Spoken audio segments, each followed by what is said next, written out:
Okay. Are we rolling? Yeah, I'm ready to roll. Sue, are we rolling? Yes. Okay. All right, everyone. Thank you very much. Russell Wright here from NetworkEmpire.com, and this is the Local Leads Empire course, and this is the official members-only private session number 1. There's a few things that are going to happen in this event. Everything on this event right now is proprietary, and we spend a lot of time talking about what that is and how we're going to approach that with you so that you know, because we're giving everything to you, we want to make sure that you know what our expectations are of you so that you can make your decisions about how you would like to proceed with this course, if you'd like to proceed with this course, and more importantly, we're going to give you the details about what's behind the proprietary system. Sue's going to talk to you about what you can expect, and we, again, before we started the recording, we actually gave you some, ideas. But for those of you who weren't at the live event, we also want to capture all this information for you so that you know what you can expect in upcoming modules and what kinds of tangibles, products, and services.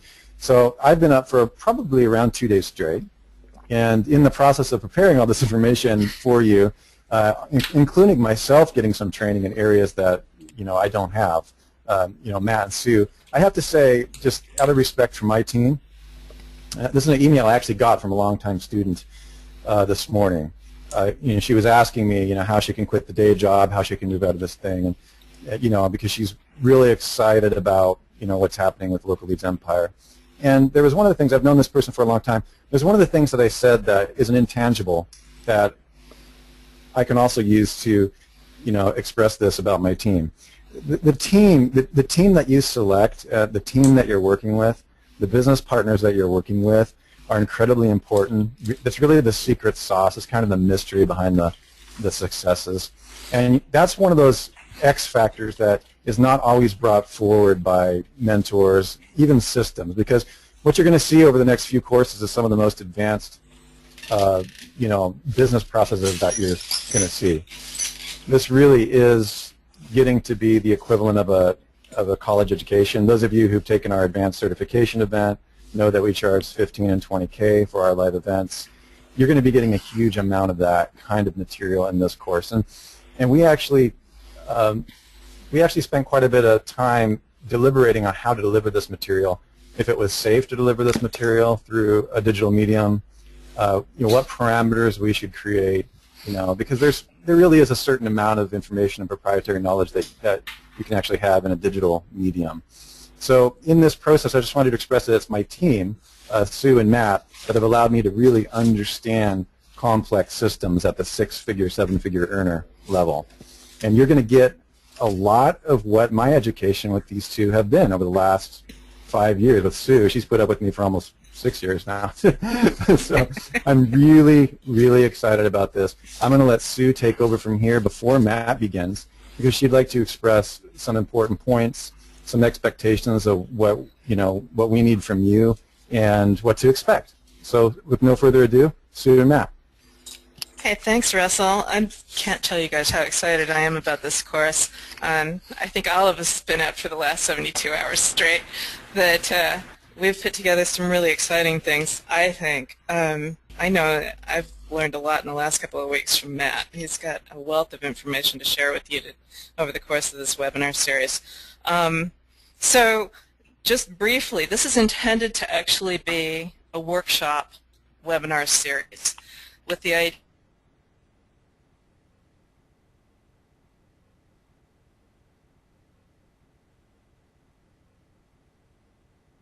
leads and find your clients and do all of this right along with us. And with that in mind, Matt has actually talked to some of the local businesses over the course of this last week. He's got some guys lined up who are actually going to take leads off of him. So he's going to be, what you're going to see in this webinar series is him building an actual live site for a real business. And he'll talk you through why it is he's doing it. I just find it all incredibly exciting. So today is a foundational day. We're going to talk about, it's going to be a slideshow presentation, and we're going to talk about the fundamental ideas that you need to understand in order to be able to build your business. And we'll take questions as you guys have questions as we're working through it. Go ahead and fire them through to me, and Matt will pause every so often, and we'll do a question and answer thing.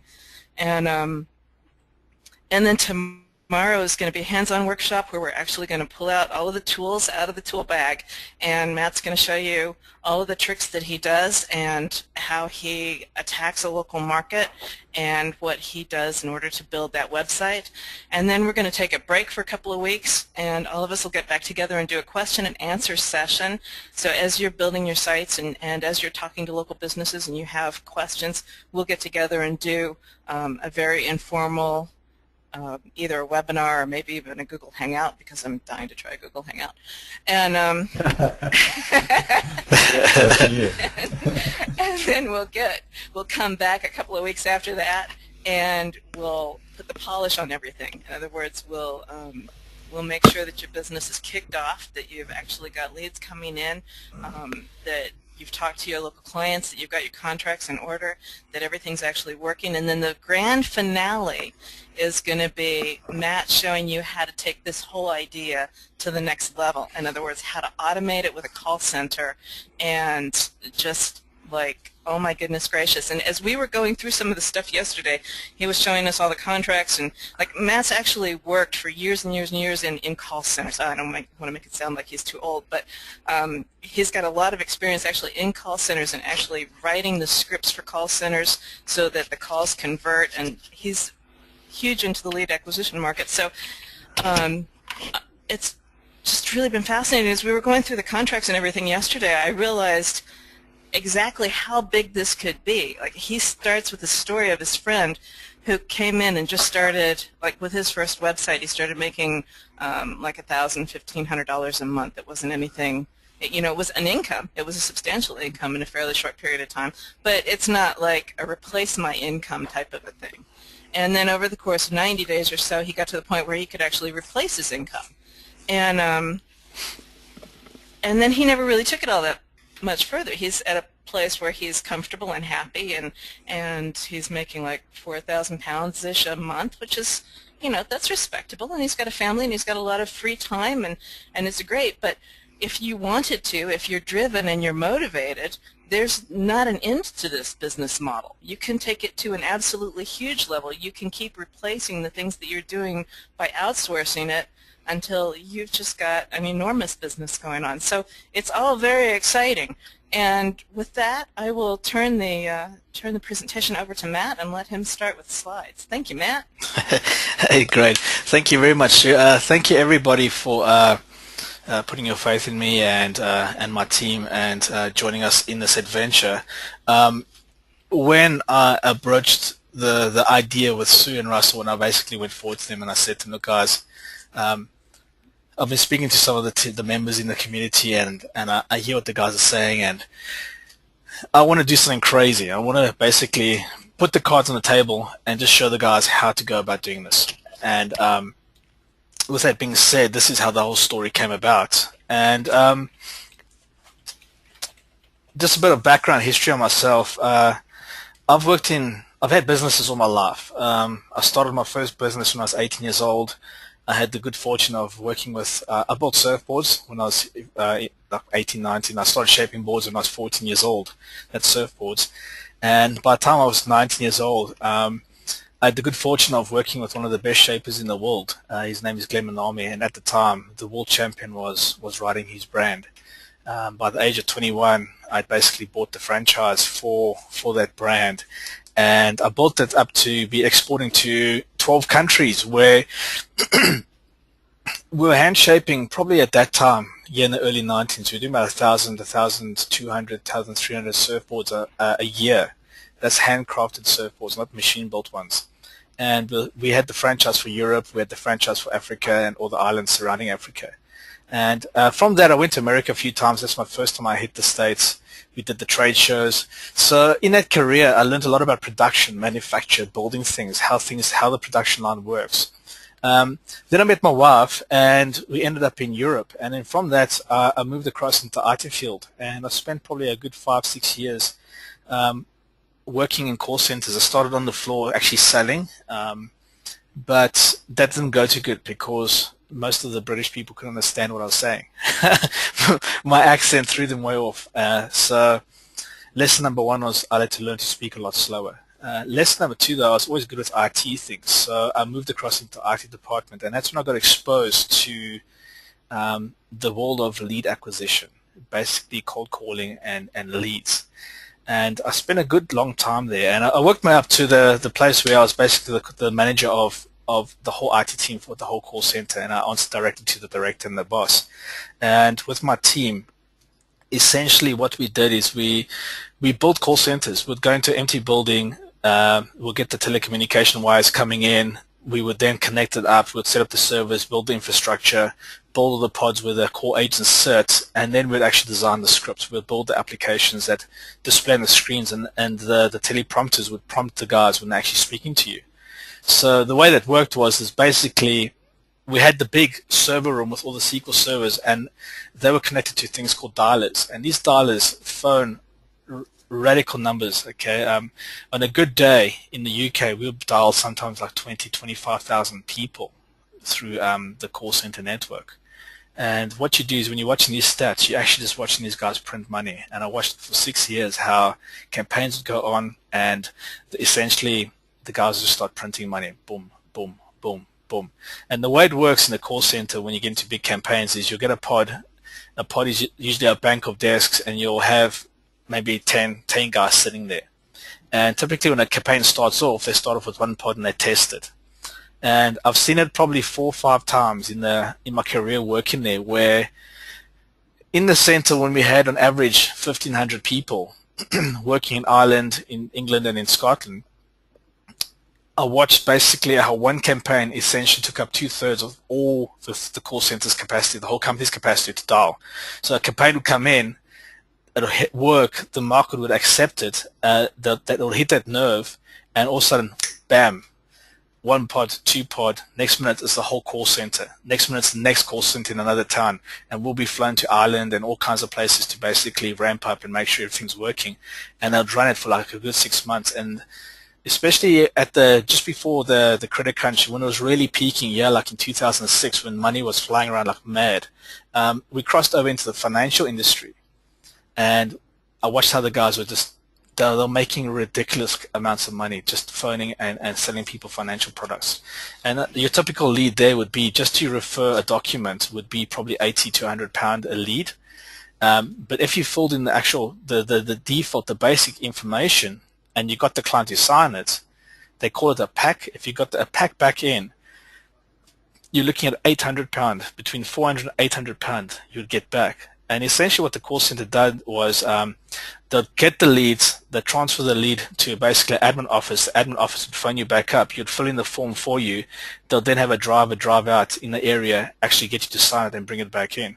And we had to basically set up the whole infrastructure for that. And that's how, it's at that level, that's where I was working with this whole story. So coming back to local lead empire business, the reason why we call it a local lead empire business, okay, is because essentially you start at the locale. You start with the area you know, somewhere close to you, and then you start expanding out. And there is no actual limit to how far you can take this, because it works with any product. We've sold telephones, we've sold Tupperware, we sold basically contact lenses, we sold everything, financial products, and the process always stays the same. So going into into this now, let's see if the slide changed there. Today's agenda, what we're going to speak about is, what is the local lead empire business blueprint all about? We're going to find and verify markets. We're going to talk about finding the ideal clients. We're going to talk about attracting interest that converts 99% of the time. Okay. Step 4 is a subtle trick, but it works like gangbusters. Okay. And then finally the close, how you close the clients. Now, what is the local lead empire business blueprint all about? This is the most important point, okay? You're going to be learning a skill most people battle to comprehend. And it's not that it's difficult. It's just a process of changing the way you think about the internet as a whole, okay? When you understand this process, everything else will start falling into place and making sense. Number 2, we're going to approach your business by working smarter and not harder. A lot of guys work 15, 20 hours a day in the internet business, and it shouldn't be like that. There's a lot of people that can do the work much better than you, are more qualified than you, and you just need to know how to connect up with these guys. Okay, so you want to work on your business, not in your business. So we want to get you in a position where you're actually moving out of working in your business to working on your business. Now, when I did my business coaching, we got a business coaching for a year in the property business, and I showed this to Russell. It's a very simple step, and basically the way your business process should work is, number one, you do your mastery, and basically mastery is all about the basics of your business. It's putting in some key solid foundations, and you start building upon them. That's where you implement your KPIs, your key performance indicators, for both the financial and marketing sectors, where you can keep score of your game of business. Because essentially this is a game, and when you get good at playing the game, it becomes fun. Okay, so then the next thing we do is we look at all the ways we can increase the profits within our business, okay, for little or no investment. And then what we're going to do is we're going to look at some systems and technology to ensure that everything keeps running smoothly. Now that's just mastery. That's the very first step, and a lot of people don't even do mastery. They start their business and they jump straight into let's go live. And they don't put all the right blocks in place, and this is why they don't succeed. The next step in the process is we've got mastery, then we've got niche, okay? And that's all about marketing. And this is where we look at developing your USP, your unique selling position, and a very powerful guarantee, okay? And with Local Lead Empire, we've got this. And what I'm showing you guys today, no one's going to say no to you. It's just a fact. And there's a few core reasons why, okay? And once we've got a guarantee sorted out, we can start generating leads for our business. And we're going to start working on converting better calls and working on the conversion process to increase our sales. And then we're going to start working on getting our clients to come back more often. Then the next step that we're going to work on is leverage, okay? Now leverage is making further improvements to our system, our technology, so we can do more with less. This is a very, very important part. I want you guys to really start thinking about, how can I do more with less? How can I get back more of my time? Okay, that's where leverage comes in. Then the next step is team. And this is a very, very strange situation. I speak to a lot of people on a daily basis in the community and then with clients and all kinds of stuff. And especially the guys that are really trying to get their business off the ground. The thought of having staff or a team working with you seems to frighten people.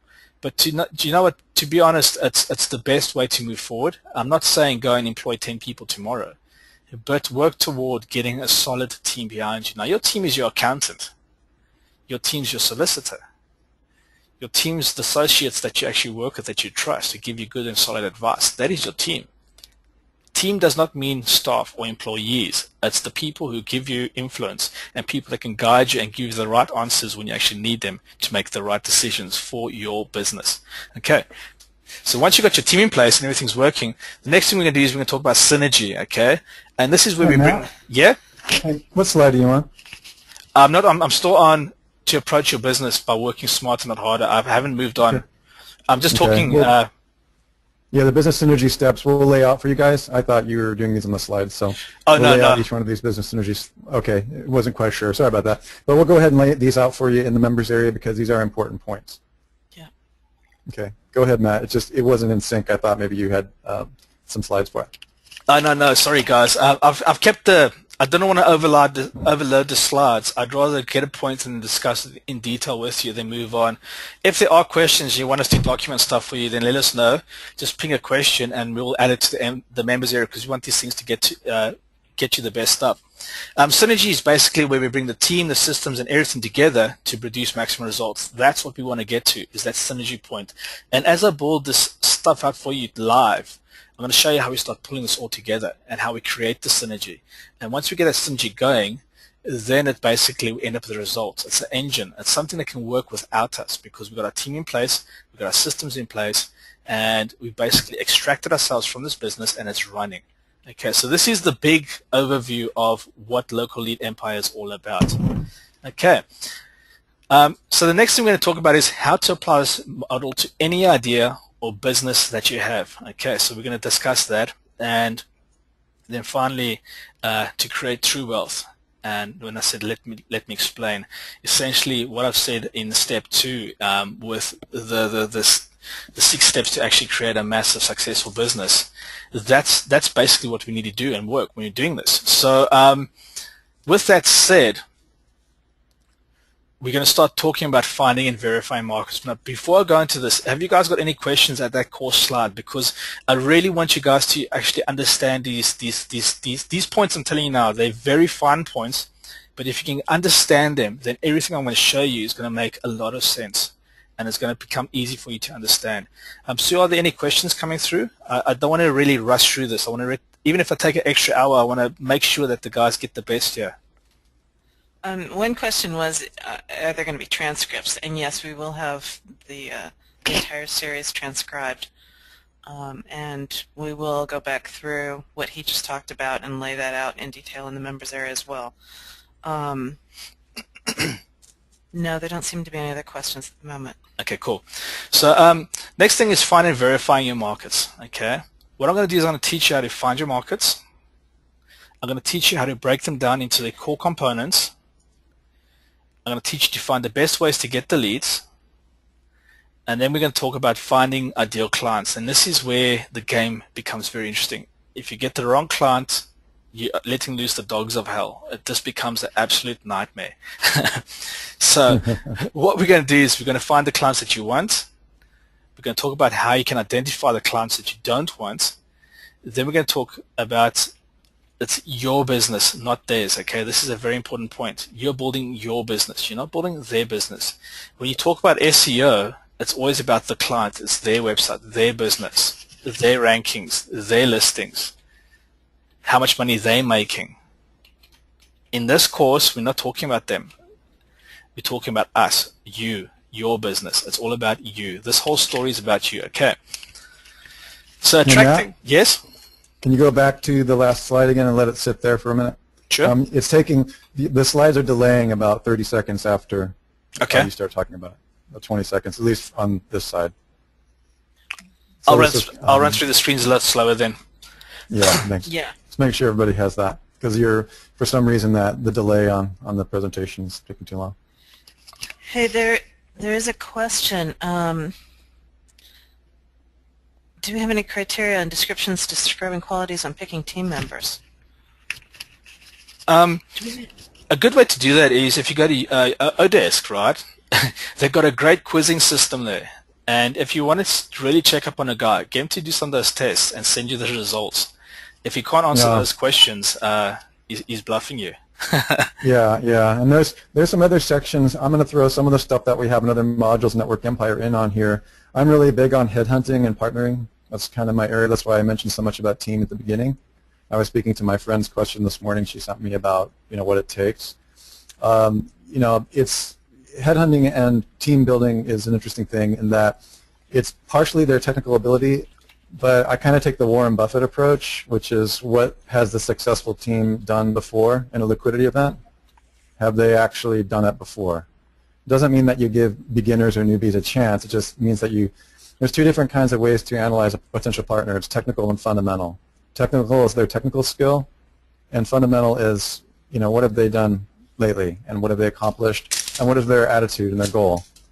So those are the two things we'll get into more later on, and Matt has a lot to say about this. In fact, the synergy stuff that he started to get into at the beginning of this call, we'll have a little slide in there and we'll talk some basics about it. That'll tell you a lot of the criteria of how to think about team momentum as well as building. So we'll get into that later. Hopefully that's enough for now. What I'll do, Russ, is when we actually come to that part of the course where we actually start talking about that, I'll build that in. I'll just add 1 or 2 slides and I'll stick it in there so we can recover that again, because it's very interesting when you talk about this. There's a whole bunch of stuff that you can do all the way through the process to really refine things, and if you just learn those 6 things, that'll make a big difference to the business. Excellent. Okay, go ahead. So the next slide is attracting interest that converts 99% of the time. I'll teach you the easiest way to sell your leads in 1 paragraph. And I can see you all going, oh yeah, whatever. But this is true, okay? Here's the situation. Here's the real world situation. You walk into a guy's shop and you say to him, hey, have you got a website? Yeah, I got a website, I got this and that. Oh, no. Well, this is what I do. I can do Google for you. I can do this. I can do that. We can do PPC. We can do all that kind of stuff. And the guy's like, yeah, whatever. They've heard the story from 1,000 people. But when you walk into your shop and you say to them, listen, I've got these leads coming in on my website. Do you want to take them off my hands? And he's like, oh, okay. What are you talking about? The whole energy that you feel of that person when you speak to him, just with that one sentence there that I said again. You walk in his office, you speak to him, doesn't matter where he is. It can be his office, it can be at a meeting, it can be at a social event.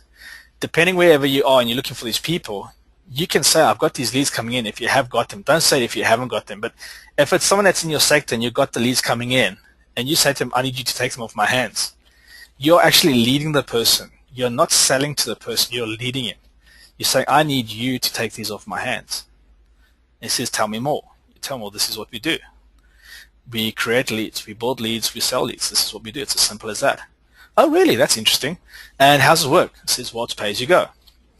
You basically, we drive leads to your business, end of the month you pay us. You tell us how much you can afford. Once you hit that threshold, we stop the leads coming through to you. As your business grows, you can buy more. And you start having a conversation with the person. You're not selling him anything. You're just saying, I want you to take this off my hands. And every business needs leads because it's leads that create transactions. And if they don't have leads, they don't have transactions and they go bust. Okay? And it's easier for a man who's trying to build his business to acquire leads off you than it is to actually go and set up his own network, build sites, do PPC, do a Google, Facebook page. Now, can you imagine a carpenter? He's busy cutting wood all day and building beautiful things out of wood. He can't be asked to go sit on Facebook and, oh, guess what? I made a staircase today. It doesn't suit these people's personalities. And the same applies for a lot of things. In the financial sector, I sat in the boardroom the one day, and we had these guys come in, and when AdSense was big, these guys were smart, and they bought like insurance.com, .co.uk and house.co.uk and rental.co.uk. They got those type of domains like back in the 90s. When the .co.uk's came out, they scooped them up. These guys were making £1 million a month on AdSense. I sat there at the boardroom and I could not believe it, what this guy was showing us. He brought up the stats, he showed us, and he was selling leads to us. And that's when I really saw how powerful this is when you actually got your network set up. They had so much traffic running through the website, and all they had was a simple form, which the guys filled in, and the traffic hit the site, they filled the form in, and as it came out the back end, what I'm going to show you in this thing basically is what this guy had done, but his was even simpler than what I'm going to show you. And he was trying to sell the leads to us so that we could basically sell financial packages to these people, and it was from one of their finances side. But they were making like $1 million with the amount of traffic they're driving to the website. They're making £1 million a month just on PPC, on AdSense, with all the click-throughs. And I've done some drills on data here, and I can show you. Like if you look at insurance, I looked at 2 keywords on a keyword list I've got here. It's like £50 a click in the UK. So you can imagine on AdSense, you got your site ranked for AdSense. Every time the guys are clicking on that, you're getting a fair commission, especially if you've got a ton of traffic running through it. So that was back in the day when AdSense was big, and I saw the guys doing that. But they walked into the boardroom, and the guy said, I've got these leads. Do you want to take them off my line? And that's when I learned that. That was probably a good 8 years ago. This is the first time I heard that line. And the owner of the business, his ears stood up. I watched the sales team ears stand up, and all these guys could sniff was money. If we get more leads, we can make more sales, we can make more money. And they sat around the table for a good 5 hours talking about everything and getting a deal sorted out. So that's how this whole business works. You walk in with leads, you've got the sale. They will take it off your hands. Another example, I got phoned by another lady. She's a mortgage advisor. Her and her dad basically have got their own shop. They buy their leads month in and month out. They don't do pay-per-click. They don't do anything. And she was asking if we can create a network for her where they can buy the leads of us, so we can focus solely on driving more leads to them. And I thought that was quite an interesting conversation. So I've chatted with her, but essentially they're spending up to £7,000 a month, and they work every lead to the death. They basically get like a 70% conversion. Between 6 and 7 out of every 10 leads that they get a sale off it. And if you know the financial industry, you get one sale, that one sale spirals out into 10 sales, because if you get the guy on buildings and contents insurance and you take him through a fact find, you find out when his mortgage expires, when he's has he got life insurance, has he got keyman insurance, has he got insurance on his cars, all those type of things. Has he got a will? All those questions, you just tick it off. If the guy says no to all of that stuff, you try and sell it to him. So this is how this whole game works. The close. Okay, I'll teach you how simple it is to close the deals. Okay, the close is simple. Okay, I've put some PDFs in the members area for you guys. It talks about cold calling, but there's some stuff that I want to think. There's one called influence. I can't remember the exact name. The file, the actual file is called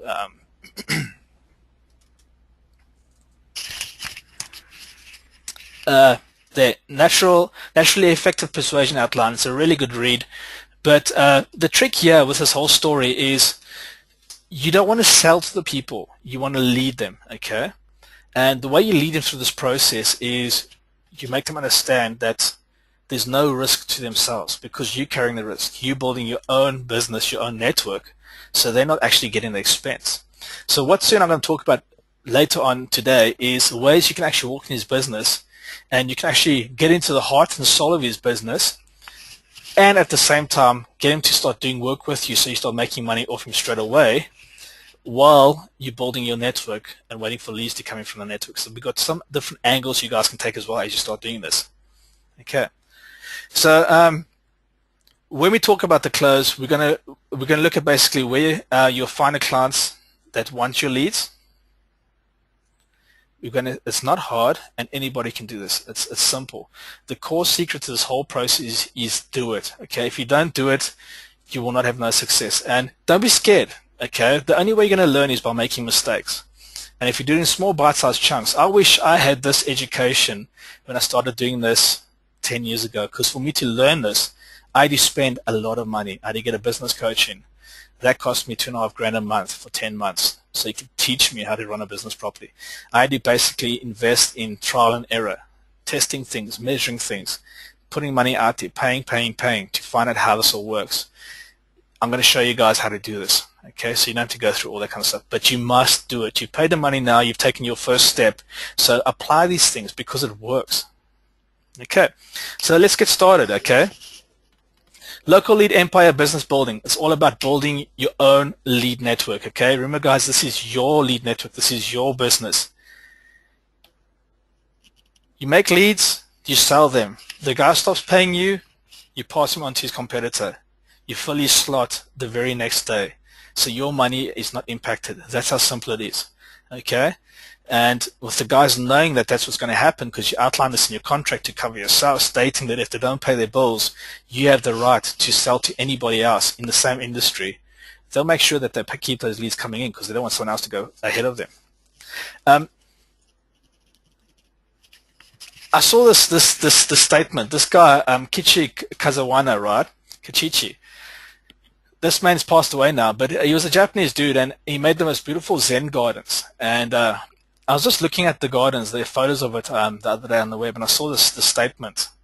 And I thought it was very important that I passed it across to you guys, just to really absorb it, okay? It says, basically it says, simplicity means the achievement of maximum effect with minimum means. And this is exactly what we're trying to achieve here, okay? What is the maximum effect we can get with the least amount of effort, okay? And the only way to do it is to work smart, not work hard, okay? So as we go into the course now, keep that in the back of your mind and understand what I'm showing you guys. Okay. Is there any more questions before I really start talking about this?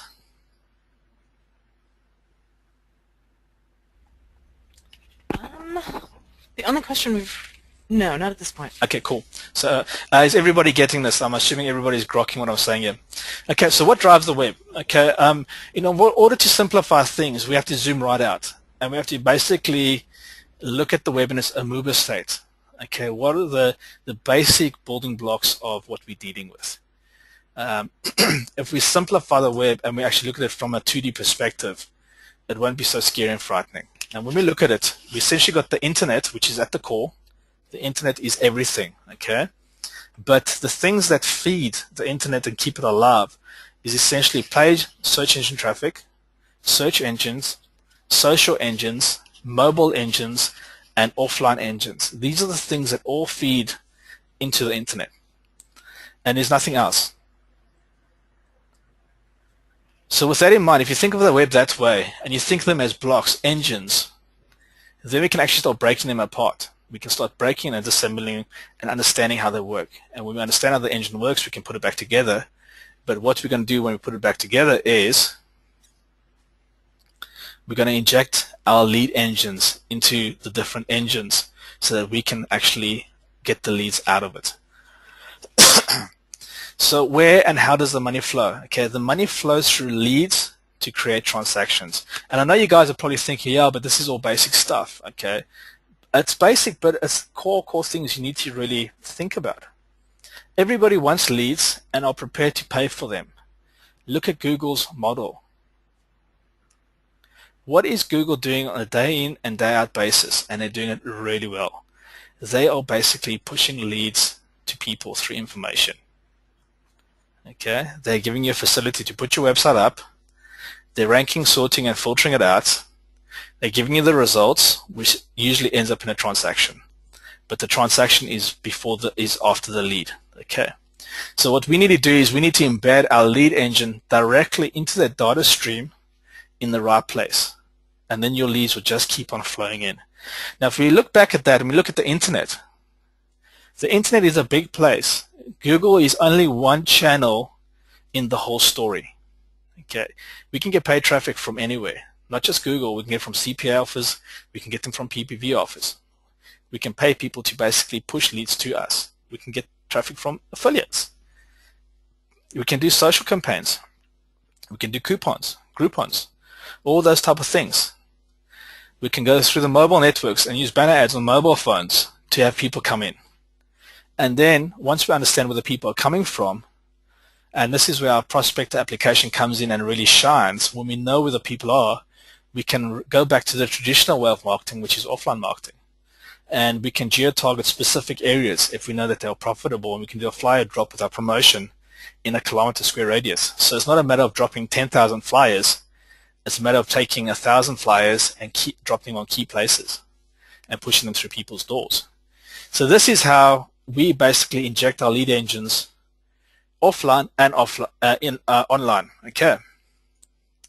So basically, you, the business, and the client, that essentially is a triangle. Okay, that's the truth of the whole story. There's always three people in a transaction. It's either the middleman, the business owner, or the client, or it's the supplier, the business owner, and the client.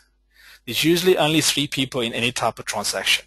Okay, so what we're going to be doing is we're going to be sitting right at the top, you, everywhere now, publishing offers at the speed of thought. Now, we've built DWS, Domain Web Studio, for the people on this call who've not heard of Domain Web Studio.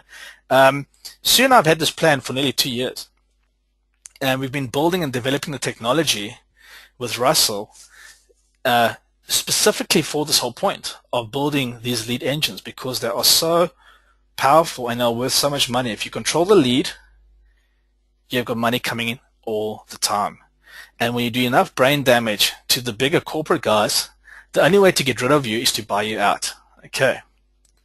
And the big companies that have got deep pockets, they won't think twice to buy your company, especially if you've taken 25% of their revenue. Yeah, exactly. He who can pay the most for a lead wins. That's it. At the end of the day, a company is another lead. It's just a really big one. Okay. So if we are publishing at the speed of thought, and this is what we've been broadcasting and talking about for probably the last 2 months now, Russell, 3 months, since I've come back from Phoenix. Yeah. We've been talking about broadcasting networks. This has all been a lead up to where we're going with what's happening. And the local lead empire is part of this whole story. Okay? Now, if you're broadcasting at the speed of thought and you're everywhere now, you're basically positioning yourself right in front of these clients in all kinds of media formats, in all kinds of types of situations, online, offline, you this there, okay? And they are actually filling these lead forms. It's going into your lead engine, and your lead engine controls how the leads flow from point A to point B, which is the business owner. who buys the leads and then creates sales. So here's an example of a lead transaction. Okay, the prospect goes and looks in the newspaper, he goes online, he's on his tablet, wherever he is, and he's reading something. He's either needing something or he wants something done. He sees the offer, he fills in the form. Your lead engine captures the request and it redirects it instantaneously to the business that you've signed up. Okay. So now you can do this for your own business or you can do it for other people's businesses, but take very careful attention. Your lead gen engine is yours. You're not building these for other businesses. You're not giving them the power. You're keeping the power yourself.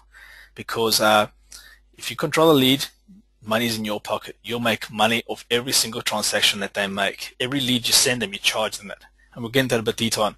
But basically, as you transfer the lead to the business owner, he gets pinged the lead, he gets on the phone, and he converts it. So once he converts it, he now needs to buy more leads. So because that lead worked, he's happy with the service. What does he do? If you look at the blue line, he comes straight back to you to buy more leads. So the more successful you can make his business and the more traffic you can drive to his business and the better he is as a businessman to build and increase and grow his business, the more money you will make out of his business. Now here's the thing. There is a saturation point on every single area. Okay, depending on what you're doing. If you're doing local type of stuff, there's a saturation point because most of the traders will go only work in a 30-mile radius. They're not going to drive 100 miles and then drive 100 miles back to do one job unless they work for a big company and it's their job to service an area. Like my father-in-law, he works for Daryl. It's a shower company. They do shower installations, and he's one of the 3 guys in Scotland, so he covers the whole of Scotland. And he'll sit in the car sometimes for 4 or 5 hours, driving to a job, staying in a hotel overnight, and then coming back. And that's what he does. And that's not common. That's just because he works for a big organization. But most guys work in a 30-mile radius. So what does this mean for your lead engine? It means that you can have multiple businesses feeding off the same entity for different locales. So you can start local and you can expand to national. If your service goes beyond borders, like let's look at the cosmetic industry, for example, you can have guys all around the world. You can do dentists. They also sort of do the same type of job. You can build it into a big network where all the leads flow all over the place. This process works as big as you want it to work. So the bigger you think, the bigger your network will be. And it is achievable because everything grows over time. Okay. So yeah, say again, never build lead engines for your clients. Build your own lead network, okay? Swallow up the target sector, segment by segment. Sell the leads, build it into a profitable business, and your exit strategy is either to sell part or the entire network for a large profit, and then go and build the next network. Start the process again. And become an expert at building your lead network. Focus on one thing. There's something I want to bring up in this call, and it's called lily hopping.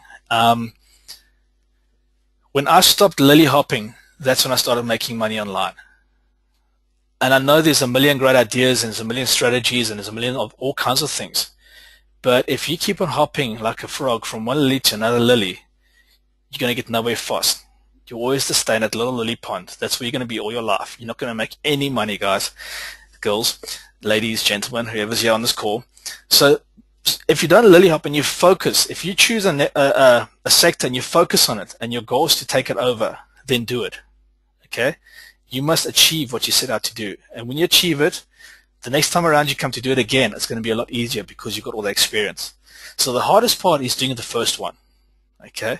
But when you see how easy it is to actually get the leads and how to flip them around, you'll build the next one and you'll build the next one. And then you'll say, okay, actually, I'm tired of doing this. You get someone else to start doing the part of business. And you'll keep on just rotating this thing. And what you can end up with is a situation what we had with the property business. Myself, my 2 partners, we had the business started off, and we worked in their conservatory. We made it their office when we first started with the business. And the reason why they brought me in was to actually build software for them because they couldn't control all the paperwork and all the moving parts. Okay, so I built the technology, and now all of a sudden that became really easy. We quickly moved into office. We started building, buying houses, doing more kinds of stuff like that. We built it up. We ended up having a team of like 4 consultants. They covered the central belt of Scotland. And we had offices, like a big, nice, plush office. It was very nice. The money was pouring in. It was great. Our record month, we purchased 9 houses in 1 month. That was the record using this process, this system, because everything was laser pointed. Everything was focused. We knew exactly where everything was. We knew exactly what it cost us, and we knew exactly when the peaks and troughs were, okay? And the way the system worked was we had a 24/7 call center answering our calls, okay? We bought the 0800 number for £8 a month. That's how cheap it is to get your own 0800 number in the UK. In the US, there'll be similar services where you can actually buy your own number. We gave this to the call center. They connected it to their dialers. As the calls came in, it got redirected basically to them. We just put the redirect on for one of their lines. They picked up the phone. They answered the call as us, saying, "Hi there, this is Property Saviors, blah, blah, blah, blah, blah." And they basically did the introduction page. How can we help you? That's how we always start our calls. How can we help you? Can someone come out and see me? And because we dealt in the repossession market, it was quite sensitive. So we had the guys fill in the form. All they did was they captured the name, the postcode, and the address. Those are the only things we asked for them. And the story was, we'll get one of our consultants to call you back straight away, and they'll explain the next steps. So as soon as they said yes, the lady filled in the form, that got pushed into our system, and automatically SMS'd the consultant who was in charge of that area. He picked up the phone, he phoned them, and his carrot was, because we were buying properties, there's a lot of money involved there. For every house that they converted into a sale, they got £1,000. That's what we paid them. And the conversion rates were very high. The other thing is, with our model, we're targeting people that had a lot of pain. It was either sell your house or get repossessed. And typically what we did is we helped the people in a way that we acquired their property, they got to stay in their property, but then we also paid off all their debts. So we released the equity out of their property, we cleared their debts, and then we kept the property. And we also had change left over. So we had calculations that either made a deal work or not work. But this is how the whole network started running. And my own portfolio was a few million, okay, that I built up in 1 year. But as a company, we purchased 54 properties in 1 year. And it's purely using the system. So like Sue said earlier on, it's how big you want to go, okay? And it's not scary. This is the thing. It's simple to do. But you just got to have a clear idea of what you're doing. We got a question, which might be in the minds of many of our members at the moment, and that is, do we need to buy houses with this program? No, not at all. You can do whatever you want. You can use this for your own business, and you can drive business into your own business, leads into your own business. This is a process. It's a business procedure, and it's a way of building the infrastructure, and it's the complete process of how to put everything together so that you have a solid core that actually drives leads either into your business or if your business becomes actually just selling the leads, that's what you do. So you can use this for whatever you want. If you're selling cars. Yeah, guys. Yeah, folks, this is not a real estate course. Not at all. Is this what Matt happened to be what he got into, because as he got skilled with this, going for higher ticket items made sense. Yeah. The reason why I refer back to the property stuff is because I used my past experience at the call center in that industry to basically take the leads that we got that we couldn't use in our own business and to resell them. Okay? So all the mortgage leads that we got, there's other people that actually are very wealthy and they hang around in certain networks and stuff, and we just found out what the networks were. We went to a few property networks. We got to know the people. We soon got connected up with the people who could buy those leads off us. And all we did is... And Matt? Yeah? I think sometimes you go fast over that. Just to fill everyone in, one of the major projects that the call center he was involved with, one of the call centers that he was running, essentially was in the mortgage leads industry. That's the point that I think you're sliding over a little too quickly. Yeah. Is that he was pulling in, they were pulling in thousands upon thousands of leads for people looking for mortgage deals and so on. I'll let you fill it in. But so that's how, of course, an obvious tangent, remember we call that tangent markets in ThemeZoom, right? The obvious market would be then he's going to learn how the real estate industry works, and so it just makes sense. So again, keep in mind that the local lead development course, the lead plotting course, all of these things are part of one of the markets that the call center that he built happened to be involved in, happened to be servicing. Yeah. And the point I'm getting to, I'm sort of trying to explain a lot so that you can really get the whole story. But the point was, we're getting these leads in for the property sales.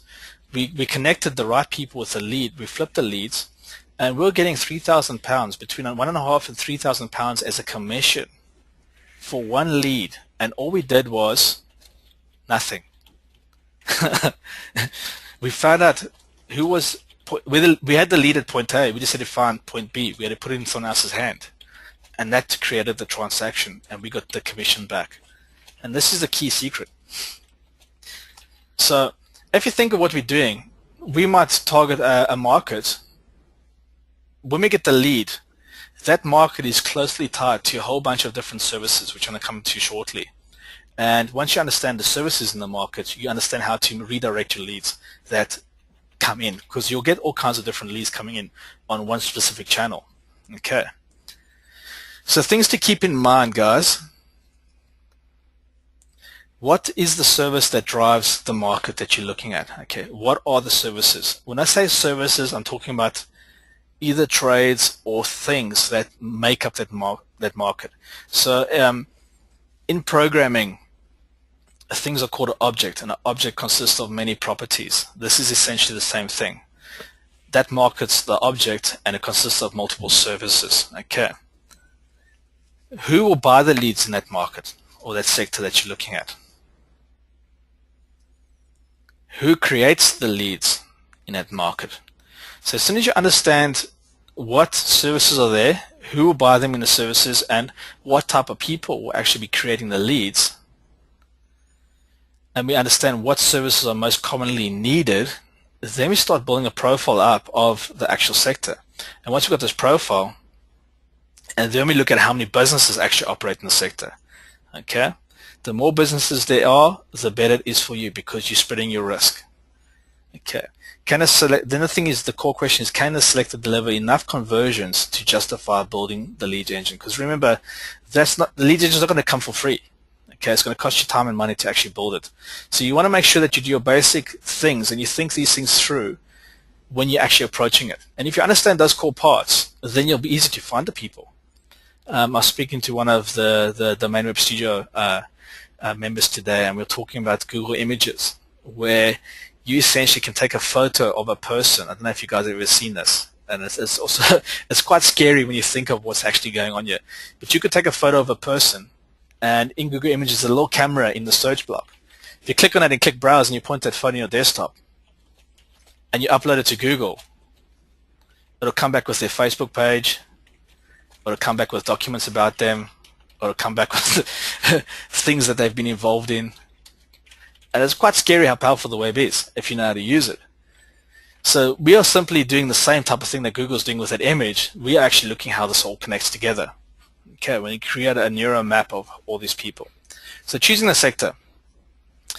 The sector I'm going to look at is end of tenancy, and there's a very specific reason why I'm doing this. Okay, one, the sector has got a lot of tangent markets very closely tied to it, and often there's a lot of pain behind this market.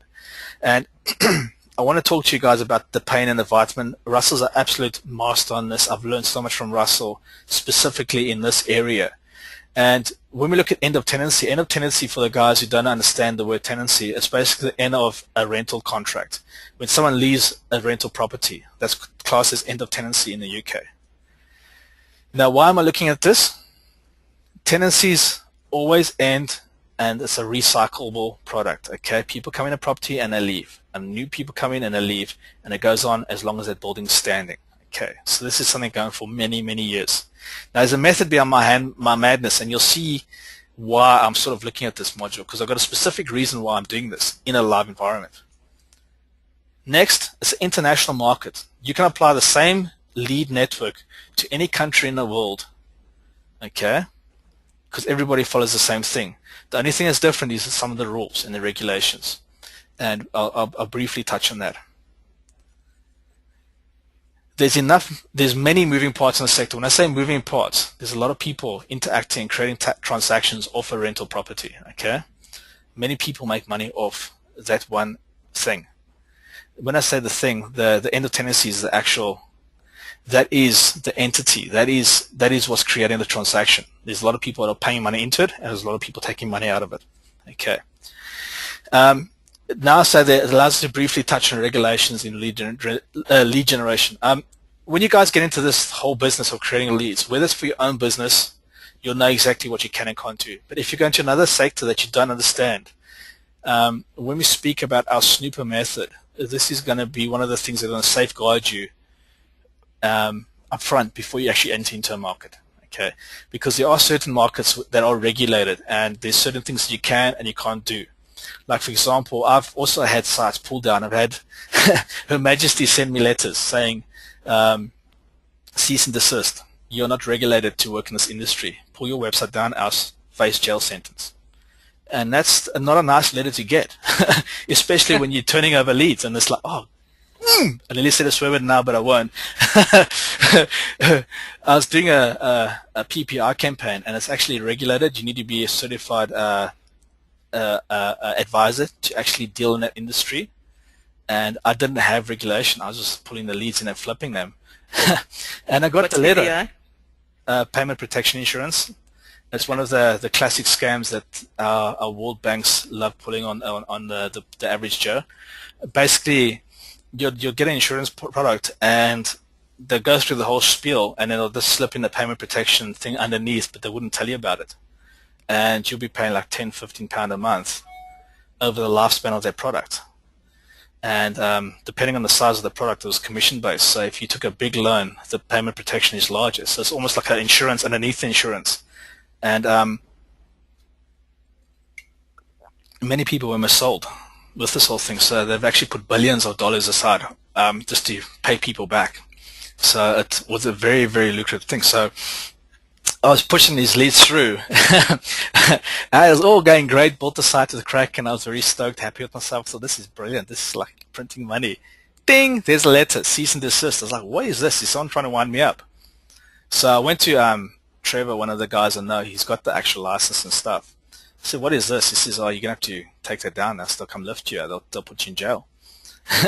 So it took us 8 months to get the proper licenses and all that kind of stuff, and then we started that up again. So that's one of the little projects I've got going on the side that's still working. Trevor actually ended up buying me out of that business, so I flipped that site for a few grand. So that was quite cool. So yeah, if you're going to do this, just be careful. So you told me the other day you're talking about you went and spoke to one of the business owners about a specific project. If you want to provide leads for real estate agents, you have to have a broker's license. So, and that I came to find out just by talking to my broker. I had no clue. I was, I've been in real estate for a very long time, and so it's always been kind of a passion of mine. I was thinking of putting up a website to drive leads, and just happened to talk to him about it, and he's like, well, you'll need a license to be able to do that, or they'll throw you in jail. They'll fine you and throw you in jail. So I was like, oh, okay, good to know. Yeah, they did the same thing with the property business just prior to the credit crunch. They saw that the guys were making a lot of money in that sector, and all of a sudden you had to pay a £10,000 fee every year to get licensed. And it came with some excuse. Kevin just asked if we need a license for this, and the reason that Matt and I are telling you these stories are because for some industries you do need a license. So you want to investigate that before you just put up a website. And there's a couple of different ways you can investigate it. You can either do that through online research, or you can go talk to somebody in that business. Yeah, I was just going to jump in before we scared everyone away and say, and say that the reason that we're talking about this is the way that I would reposition this conversation is that you can get so powerful at the number of leads that you create that you can have people want to throw you in jail. Yeah, yeah, it's true. That you do draw attention. And the other thing that I would respond to this, so that we can leverage what's powerful, is that we provide you with all the many legal contracts. We're not replacing any legal advice, but I went through with Matt last night, the 30 different contracts. If and when you need them, and it's industry dependent, you're going to be set up with these in advance. We're telling you these stories so that you understand the benefits of what it is that we're going to support you with, so that we've gone through all of that pain so that you don't have to. And Sorry, Neuromarketing 101, I just needed to spin that. Yeah, sure. Most of the markets out there you do not need a license for. You don't need a license to hand leads off to a painter or to a bakery or to a hair salon. It's just a few of those businesses that are regulated, such as real estate and some of the financial and some of the lawyer stuff. Some of those markets you want to take care and do a little bit of investigation in. No students were harmed or thrown in jail through the utilization of this course. Yeah. But the flip of the coin is I always look, okay, there's always two sides to the story. So they flip me and they say, bang, oh, you can't do this. I said, okay, that's cool. Well, what do I need? You need a license. I said, oh, get a license then. And all I did is I found a team member, okay, and that was Trevor, who had the right papers. Right. And we just registered the domain under his license as one of his entities. We had a written contract stating clearly what we're doing with that particular website, and with the option that he can actually just buy it in the end if he chooses to, which he did finally. So we carried on with the project. The site was down for 1 or 2 months. We got knocked by rankings and that, but we just built it back up, and then he carried on with it. And he's got 1 or 2 projects he wants to work with me. So there's another repeat business thing going on over there in the same financial industry. But I've now got the business code that is regulated. So the guys who check the stuff up, they'll come along, they'll see that number, Trevor Mackey, right, there's his name, boom. They then go across and they look into the registrar, okay, website's registered to him, boom, job done. They don't even look at you ever again. So you don't have to physically go get a license, you just got to find a partner who will work with you, or a joint venture person. So always think out the box. If you get into situations, it looks scary, see it for what it is, ask, okay, what do you want? Okay, and then find someone who can give you what they want, and carry on doing what you're doing, because your expertise is building these networks. This is what you're learning to do. Most of you guys are great at getting other people ranked. Now it's time to do it for yourself. Okay, but most regulations are debt specific. Okay, that's where you'll find a lot of regulations. Or if it's got to do with people's tenure, they're people renting properties, then there'll be regulations to protect the people. So if it's anything else, you got nothing to worry about there, guys. I'm just saying these things so that you're all aware of them, and we're going to show you how to go about finding out about these things before you actually spend money. So it's preparing you. Exactly, and that's the main point. Also, remember, there's thousands of industries. This is applicable across any of the niches and markets that we're going to show you how to research. And those of you who've been with us for many years know how Sue and I and also Matt view market segmentation. I mean, we have some of the more powerful tools around on that. So now you're going to be applying that all the way down to the ground, grounding it out, and actually acquiring and applying it at the business level on the ground. And all of these things are set up for you so that a lot of the obstacles that Matt went through, that Sue went through in her real estate business and her other businesses that she's owned and that I've gone through, you don't have to, go in there completely blind. So you'll know how to inspect the market for these possible yellow lights, depending upon what industry niche you get into. Okay. So the untold truth, my agenda. Okay. If you know me, I've always got an angle and I've always got an agenda. There's a plan behind the plan, and there's another plan behind that plan. There must be a Scorpio thing. I don't know what it is, but it's just how my mind works. So my agenda, this training I'm doing with you is for a real-world business application. Okay. This network that will be set up to feed income, this network is going to be set up to basically feed money into my property portfolio. Okay, I've been wanting to do this for quite some time now, and I'm taking this opportunity to do it for you. Okay, by paying off my properties in 10 years, I will save paying the banks just short of £3 million in interest charges alone, and that's on the collective, the whole property portfolio that I have. Now I look at that number, And I sure as hell would rather have that in my pocket than in some dodgy bank's bank account. Okay, so how am I going to do that? Hey, you said hell. I beg your pardon. I'm just kidding you, man.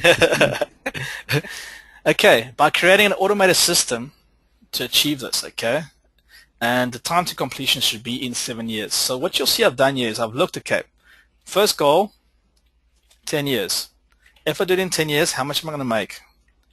I'll make $3 million, sorry, £3 million, which will be in my pocket. I won't be paying the bank. Because basically when you lend money from the bank, you're always paying on average between 2 and 3. The ratio is 3 to 1. So for every pound you lend, they want £3 back, typically. If you're lucky, you might get £2.70 for every pound you lend. But that's just the way this whole thing works. But there are ways, because it's compounded interest, the faster you pay it off, the less the interest shrinks, and actually you flip the quantum, and that's why they try and put all these penalties in. But I'd rather pay overpayment penalties in the short term and save the large amount in the long term. Okay. So if I create the system that's going to feed the business, which is then going to pay off these things in an automated way, okay, and my goal is to do it in 7 years, all I need to do is create enough profit for the business. For my business, I need to basically have the business turnover £15,000 a month, okay? So I have to make £571 per day, which essentially equates to 28 leads per day at £20 per lead. And I'm going to do this for 7 years. Is this possible? Hell yeah. There said hell. It's 28 leads a day. I've got to sell 28 leads a day at $20. Or if it's $10, I've got to sell 56 leads a day. That's not hard to find with the skills that we have and the stuff that we show in Network Empire and how to build this and how to do it and the tools that are available. This is not hard. And with all the resources in the world where guys specialize in just building WordPress websites for $5, come on. You could do it on ClickBank products. You could build this lead engine network and drive all that traffic straight into ClickBank if you wanted to on people's offers. It's limitless what you can do with this. You just got to be creative in your thinking, and you got to know what it is that you want to achieve before you start building your network. Once you know the end goal, what you're actually building this for, and you break it down like I've just done here, some simple numbers, I can now say, I've got to find 28 leads in the whole of the UK that can make me $20 to make 15 grand a month. And it's got to be on autopilot. So I've got to set up the system to make that all work. And I've got to put the right people in place. And that's where the team thing comes together. So, untold truth, my agenda, end result in 7 to 10 years. So now I'm thinking about my exit strategy. Okay, I'm thinking about what I'm going to do once I've paid it off in 7 years. If these properties are paid off, okay, in the 7 to 10 year period, the rentals that come in essentially will be $6,000 per month. That's after expenses have been paid. That's a lot of money coming in per month on autopilot. Where tenants go in, they pay their rent, they live in your properties, it just comes in month after month. Okay, things break, you fix them. But on average, that's a lot of money. You're looking at £72,000 a year. That is a good salary. And that's not even me working. That's just an investment that I've created with this system. Okay? So now I want to take this investment to the next level, and this is what I'm working on. A sellable business with 6 to 7 figures, depending on how much lead market I swallow up. So that's the end result of what I've got within 7 years. That's completed its first objective. That lead engine has basically fulfilled that need. It's an ongoing business. It's a real world business. It's making money. It's paid off that thing there. It's got X amount of income from the lead network or networks that I've built up to pay off the properties and other projects. So that initial amount of £15,000 a month could become 20, 30, 40, 50, 60,000, 100,000 pound a month, depending on what I'm working on. Example of this is, if you target the cleaning industry, right, and you hop from cleaning to commercial cleaning, and you target shopping centers, and you connect the shopping center up with a commercial cleaning company, what do you think your finder's fee is going to be for just doing that? Okay, how much will that contractor get paid to service that shopping center month in and month out, to do the gardens around the place and to keep the car parks clean and to polish all the floors in the walkways. It's not going to be $500 a month. They're going to be paying quite a fair amount of money out to contractors to do that work. So if you can slip into that commission, you can make a fair whack of change. So this is how you start thinking about this whole story. Okay. So in the end, marketing is maths, and the end goals make the path clear. Okay. So I want you to take this agenda as a motivation and to do the same for yourself. Set a goal. Say, what do I want to achieve in X amount of time? How much is it going to cost me to do that? It might be to pay off your car. It might be to be something. You guys have all heard this, but you know what? It's real. If you actually simplify it and dumb it right down to that, to those core numbers, then there isn't that stress, that heavy burden that you actually get. It's like, okay, I've got to find 20 leads. Marketing is maths. That's the secret. What's my conversion rate? 40%. Work it out. Okay, you only need X amount of leads. How much is it going to cost me? I'll look at the CPA network straight away. Bang. I'll drive offers. You buy, you spend $10, you get $15 back. You're making a profit. That's how the game works over there. Okay. So here's step one. Find and verify the market. Now we're getting into nitty-gritty. Before I start doing this, do we have any questions at this point? Because I know I've spoken a lot over there, and I just want to really make sure you guys understand where we're going with this whole story. I did that whole front piece there specifically to sort of embed exactly what it is that we're trying to achieve here.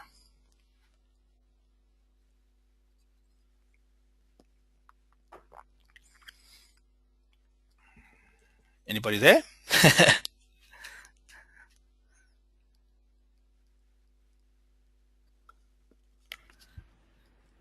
Can you guys hear me? Sue, Russ? Yeah, I'm here. Can you, Matt? Yeah. I'm not sure what, we had a little bit of a bump there. I think the call is still live though. Yeah. Is Sue there? We're all funny for a while. Yeah, I think we had a little bit of a bump. Let me just check and see. Why don't we just continue, because I know you're recording, and Okay. the load time on your computer will start to affect the recording. So we'll just keep moving. Okay, no worries. Yeah, so basically this is the first part of the process where we find and verify the market. Okay, so what we're going to do here, guys, is the process is simple. Okay, step one.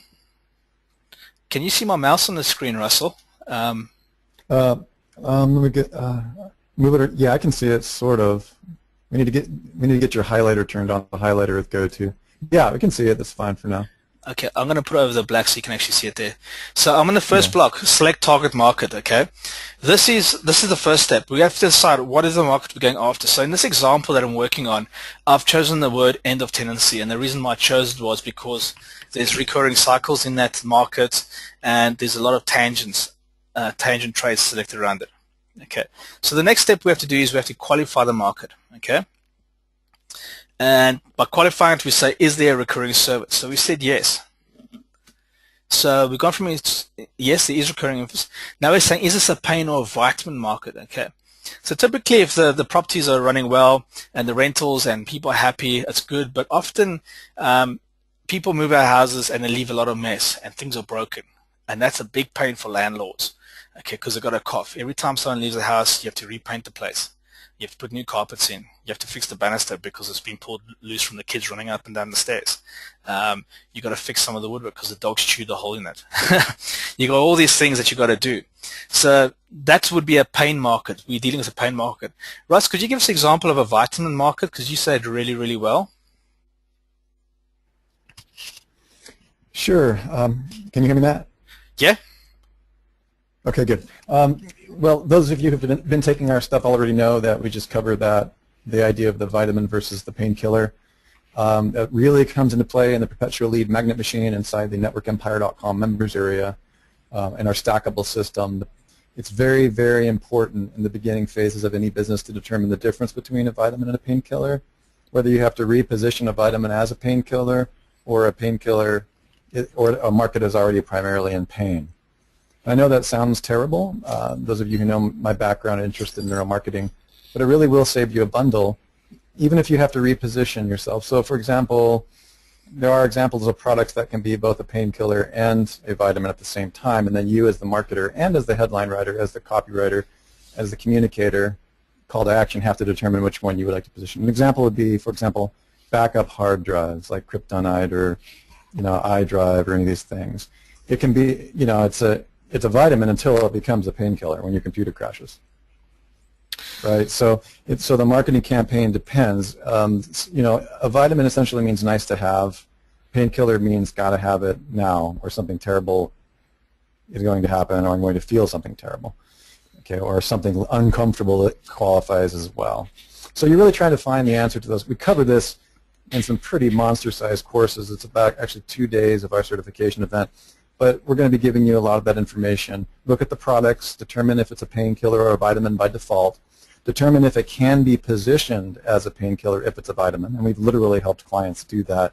There are some products that are 100% vitamin, meaning they fall in the pleasure market, okay, or else the nice-to-have market, and you're under a few different set of rules with those, but for the most part, when we're talking about painkillers, we're talking about how you write your copy and how you speak to the issues and the concerns, the thoughts and the concerns that the market's actually having, and what questions that they're actually asking. So the hard drive is one of the examples that we use to describe the painkiller, because it can be used as either one, and you've just got to ask yourself, for example, some companies, that create backup hard drive softwares or systems, they'll actually have two market campaigns running at the same time, one to address the what if, one to address the nice to have. And the what if, what would happen if you lost your hard drive today, right? That creates a lot more pain as an ad than, say, you really ought to, back up once in a while.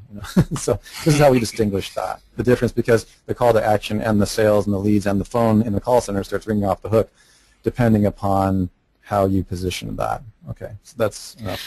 Okay, so we got several questions on this. The first one is, can you explain more what qualifies as a recurring service? Okay. And that's a service that repeats.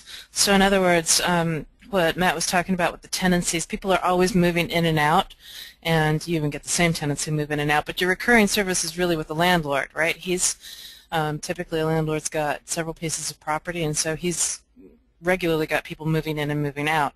And as opposed to one of my clients was dish satellite TV, basically. And while you do have people who get dissatisfied with their satellite TV after 2-3 years and they unsubscribe and resubscribe with a competitor, typically it's not something that I would look at it as being a recurring service. I go get my hair cut once a month. That's a recurring service. Yeah. So, yeah. So the next question is, how would you position bricklayers, carpenters, as vitamins or painkillers? Russ, do you want to do that one? They both, to be honest, though. Exactly. It depends on why you need the bricklayer. How would I Yeah, go for it. Yeah, again, it entirely depends upon who. We were talking about this with one of our, Sue, the other day with one of our really large clients. Like, yeah. How do you position something really inane or something? One person's painkiller can be another person's vitamin. So I do feel it's beyond the scope of this call. But every conversation can be positioned as a painkiller. And I know it's hard to believe, which is why we cover it for almost a day and a half. And we have, you can always understand what the concerns, the pains, questions, concerns, or even the slight discomforts in a market can be. An example of this, which we found staggering, one of my associates, he's a very well-known business coach in the industry. When they discovered that a lot of the daycare centers, daycare centers can definitely be a pain, but I mean it's around the issue of childcare. But he discovered that he could actually add to the pain of that market by bringing up an issue that they didn't know until they researched it, which is that a lot of parents are concerned about the safety of the daycare center as far as pedophiles and this and that. And it seems like a really horrible thing to do, but it actually was a huge concern in his area in Pennsylvania, Massachusetts, that nobody else was targeting. So what he did is he started bringing up the certification the certification concept of daycare centers.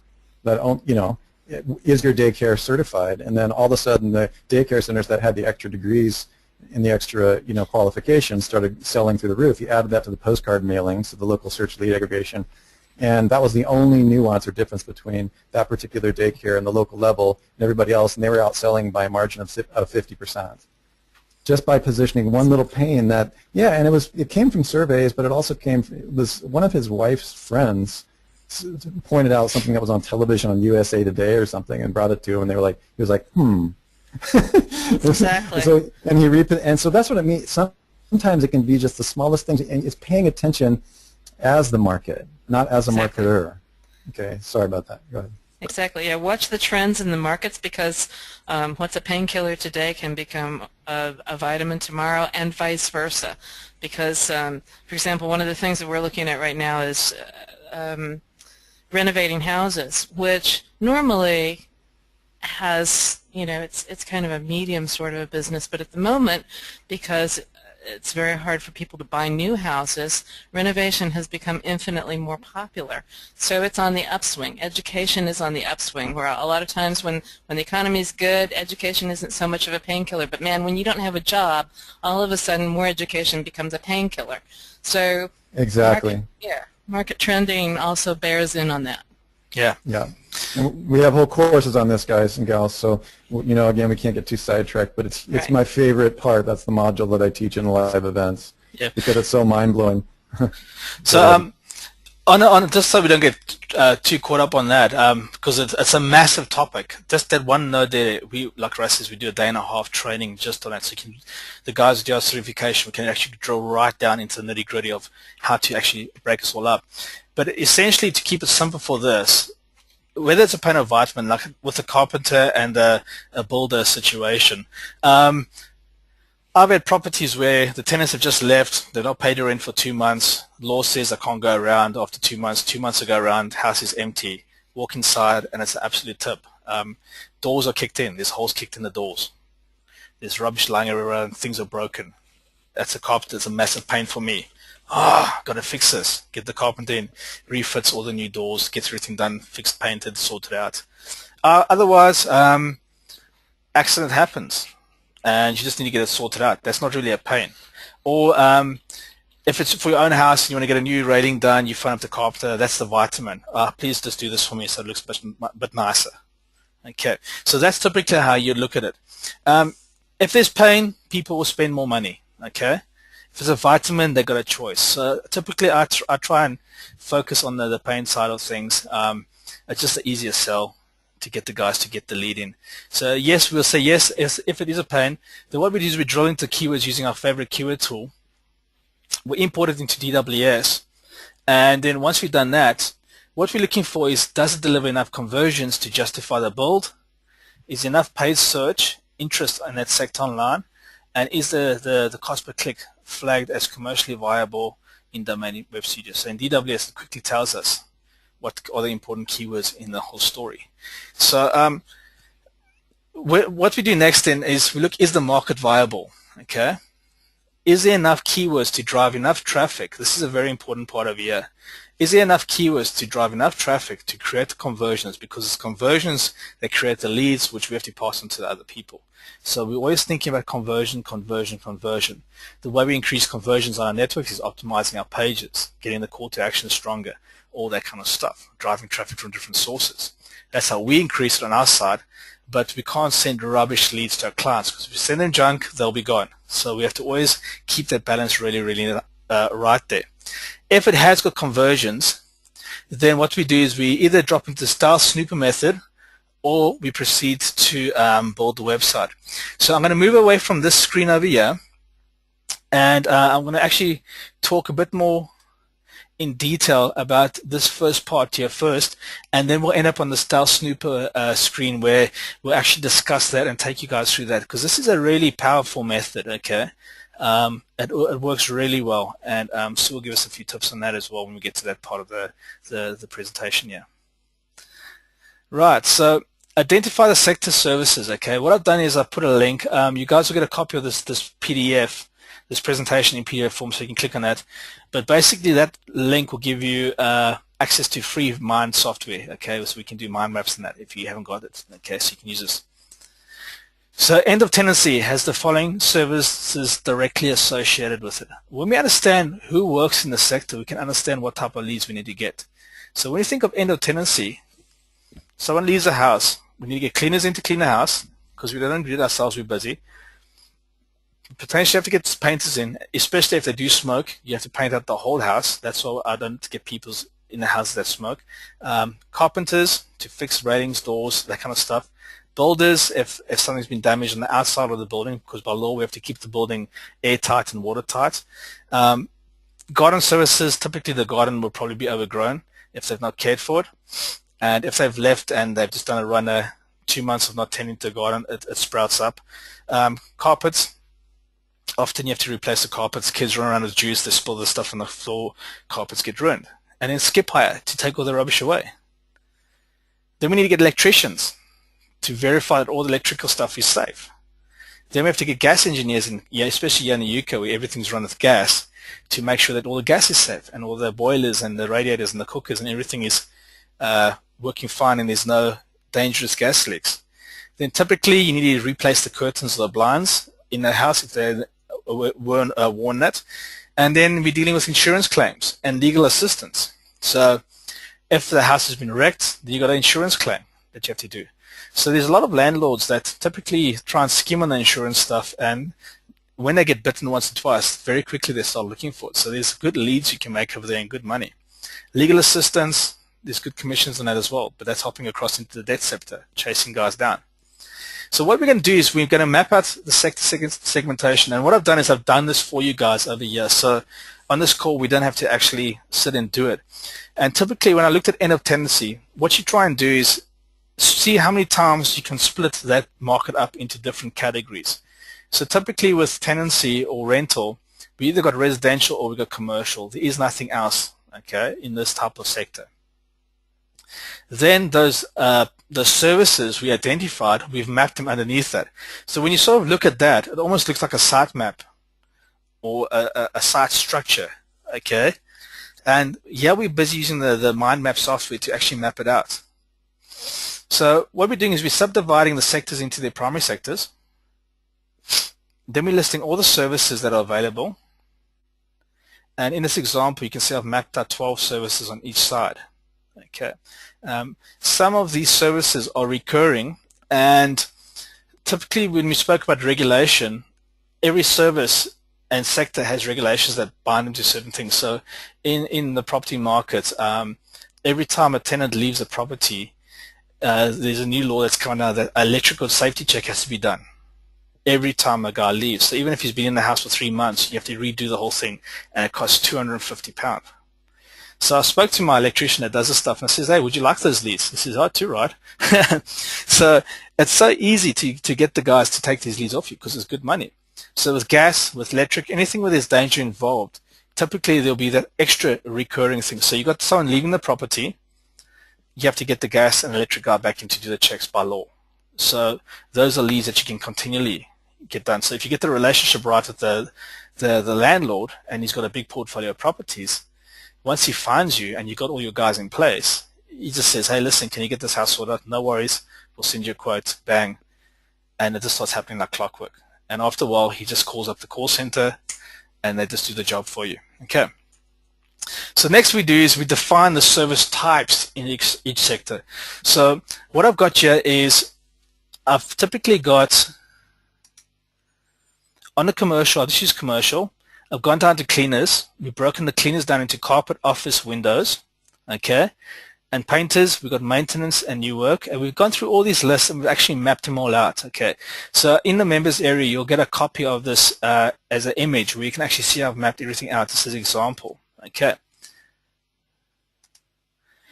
So then once we map out carpets, we actually map out the specific services within a carpet. So we've got commercial cleaners carpet, then we've got carpet cleaning, there's sofa, upholstery cleaning, hard floor cleaning, stain removal cleaning, tile and grout cleaning, and carpet protection and anti-dust mite protection. So these are all the services that the guys do under the carpet category, okay? The guys who work in the carpet category also do the other services. So we're not getting exact match type of services, so it's going to be a carpet cleaning. We want to understand all the services that guy does in his specific field. Okay. Does this part make sense to you? Because this is the most important part of the whole thing. This is the foundation. This is where we really start mapping out what we're going to be building and understanding which sectors are actually worth targeting or not. Are there any questions, Sue, yet on this part? Yes. The first question is, how do you find out the categories? How do you discover what the categories are in a particular niche? What I do is I just ask questions, or I sort of take Google and I just type in the keyword with a plus sign in front of it, and I see what comes back. So if you type in, well, the first thing I do is, like, on the end of tenancy, what I'll do is I'll think, okay, what happens? And I'll do a role play. What happens if someone leaves their house and it's a mess? Well, I'm going to get a cleaner in to clean it. But what if something's broken? So I played the what if game. Well, what is broken? The tiles are broken, so I'll have to get the guys in to lay new tiles. So it'll probably be a builder. And the door's kicked in, I'll have to get a carpenter to fix that. And there's dirty marks on the walls, and there's holes in the walls. Well, I'll have to get a painter to fix that, and a decorator to do that. And that's how I start mapping and breaking out the actual services. And the more you start doing that, it gives you a short list, but when you go to the Google and you actually key it in, like we've done over here, so what I want to do is I'm going to actually roll back up, and I'll show you this again, just a bit faster. Yeah, and I would also like to add here that this is a part of the FAQ, SAQ questions that we teach. And we have a variety of different softwares and methods that we use for this. We're going to be unrolling some of those. I haven't talked to Sue and Matt about this, but we do have the Cora software that really allows you to start asking these questions. That what Matt's really getting into is the pain behind the questions. And that's how he kind of unfolds or unpacks the potential issues around these particular categories. We're going to have some really cool stuff and some really special treats for you guys. You'll probably be some of the first who will be aware of our new Core software coming out. So we'll be showing you some of these methods, and it's really, really a lot easier. Right now he's just kind of shock and awe, but you can actually step right back down through the pain behind the questions and unpack them based even on the keyword, even at the keyword level, and it's really a great process. And there are some niches that aren't going to break out like this. But when you start looking at tangents, when you start going down the path, for example, one of our clients at the moment is dumpsters. And when I actually started like backing up and thinking, okay, like what can I use to drive traffic to a dumpster website? Like why do people need dumpsters? And when I started looking at that, it started unraveling into all different kinds of things. There were all sorts of tangent markets and niches. And so that's what he's exploring here. Matt, explain a little bit about why we're going into, what's the why behind what it is that you're doing here? The biggest why is, the secret to all this, okay, is that one lead, you can take a lead, right, that is coming for cleaning, okay, and you sell cleaning to that business, and you start doing a relationship with that cleaning business. You can then ask them one question, and before you know it, you're flipping their leads to your other brokers that you have in your network for financial products. Or another example is, the why is you want to find the easiest way to get to a person, because it's the person who creates a lead. The biggest problem with the web is everybody is trying to get ranked for massive keywords because of the traffic. Okay, in this game, it's finding the people. Yes, exactly, and we'll get into it more. But this is really, it's really interesting because when he's looking at the leads, but what you could really ask yourself is when there's an end of tenancy, and we talk about this in the base of the pyramid and the PLMM system, which we're going to be introducing you basic parts, is when there's an end of tenancy, what does the person who's in pain when that happens, who are they going to call? Right.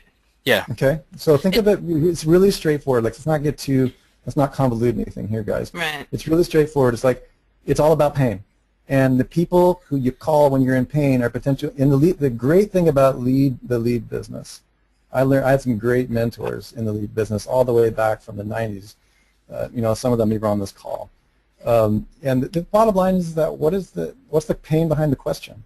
And then what is the question? And what kind of questions, when tenancy ends, that is when the rent's up, and people, you know, Sue knows this because she was actually in it, so it's very practical. Oh my goodness. If it's a market that you're not in, and you can't feel it in your body, So you haven't owned real estate, so you don't really necessarily know what somebody goes through when the tenants leave and leaves Sue stuck with the bill, and she has to pull in a dumpster. Exactly. I had a tenant that I had to kick out, and so now the apartment's in a mess.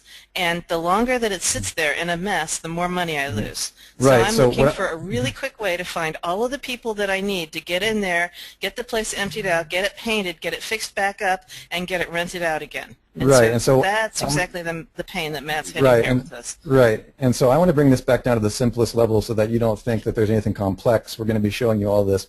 Always ask yourself, what kind of pain or discomfort is the person in? And when you go into the niche, if it's not something you know about, you can simply go and talk to somebody. When this happens, when this keyword, end of tenancy is one of keyword, when this happens, who are they going to call to remove your discomfort? And the cool thing about the leads industry is that you don't just want to know about the discomfort about one particular person or buyer. You want to also know about all the people that they call when they're in discomfort. Okay? And they're all potential leads. Exactly. They're all potential. Okay, so don't literally, like Matt gets really excited and he starts talking really fast and blah, blah, and it's really cool because he's a he's made millions of dollars. But I want you to know that what's amazing is if you could bring everything at every level of business down to one simple single thing, it would be pain. Okay, yep. Everything, our entire business, the millions that Sue has taught me how to make online, is based on one single thing. Matt too. The KPIs are based on what is the pain, and what is the transaction around that, and who do you call, and how can you group them all together? The amazing thing about this is why Matt wants you to own your property, because once you own the property, you can distribute those leads to everybody, and then you can also target those everybody's in relationship to that pain. The way you got to think about this, remember when you were kids, you used to get join the dots. You had to add like 1, 2, 3, and you end up with an elephant or something. That's basically what we're doing here. We're joining the dots. This is the game we're playing. If you think of this whole thing as a game, it becomes fun because then you think, geez, I never knew that guy was actually involved into that whole story. And it's exactly what Russell says. What's the pain? What drives this market? These are the drivers. I'm definitely going to introduce you guys into the FAQ and the SAQ stuff. We're going to give you some really behind-the-scenes stuff that we've only revealed in our certification event. Just some basic introduction to it, so that when you look at these, you can look at any process map. Like when I got this, when Sue and I first got this, you have a lot of gurus and teachers that show these gigantic shock and awe like mind maps. You're just like, yeah, whatever. What's the pain? And it just like shoots out at you like John Nash from A Beautiful Mind. You're like, oh, there's not 1,000 things on this sheet. There's 2 pains, and here's who they call. Pick up the phone. That's it. And that we have a precise process for that. We will be showing it to you. Today is an introduction. Remember, today's theory. You're going to be blown away. In fact, we even built a software that is 3/4 of the way done, and we're going to be revealing to you guys that even helps you. It's very, very using Quora, because Quora is a great place to find pain, right? What is it? Questions are the answer, right? Yeah. So what are the pain behind the questions? We'll teach you, and you're just going to love it. I mean, I love it. Every day I wake up, I'm like, I'm so glad I understand what makes almost every human being on earth tick in whatever market they're in. Okay, so what I'll do is just to get back to finish your question. Okay. Essentially, we got one really important question. Oh, you wanted to tap that last question? Go ahead. I just want to tap it off. Just like all we've done is we started the keyword, okay, end of tenancy. We split it into the top level things. Okay, so we can only get residential, commercial in a rental market. Okay, then who are all the people that you'd call if something breaks in either of those two? So we've written all those guys down. Then we ask again, okay, what is it that these people do? So that's the process we've essentially gone through. So a carpet guy who cleans carpets, he'll do carpet cleaning, sofa cleaning, hard floor cleaning. So now all of a sudden, remember we want to drive leads to the carpet guy or the guys doing the cleaning. So we want to actually siphon up all those keywords and have those leads go to that guy. Exactly, and that was the question that I wanted to bring up, that it's actually the cleaner that's going to end up being the person that we're selling the lead to. So it is the cleaner that who would be our client. Yeah, in this particular model, everybody should remember that we're obviously teaching you, we're teaching you a meta process. where you're actually able, every pane, every question, and every pane behind a question has a keyword, and every keyword has a lead. And the model that Matt's teaching you allows you to sell those leads to, someone who needs all that contact with each one of those. And it's really very cool, because otherwise what they teach you in all the other business opportunity things and the Warriors Forum and everything, all those different crazy biz op places, is build a website for each one of these categories: carpet clean, sofa, put up a site and hope for the best, right? Monetize it. We're showing you that you acquire the leads and understand how the pane connects to the primary market, and then you can sell the leads at top dollar for clients preemptively. There's another layer. Smarter model. There's another layer which a lot of guys don't actually pick up on. Uh-huh. The guy at end of tenancy, the landlord, he does not want to be asked dealing with all these people. So you could essentially charge him a fee to organize all these people and then charge all these people to buy the lead off you. So remember I said to you early on, you put yourself in the position of the data stream.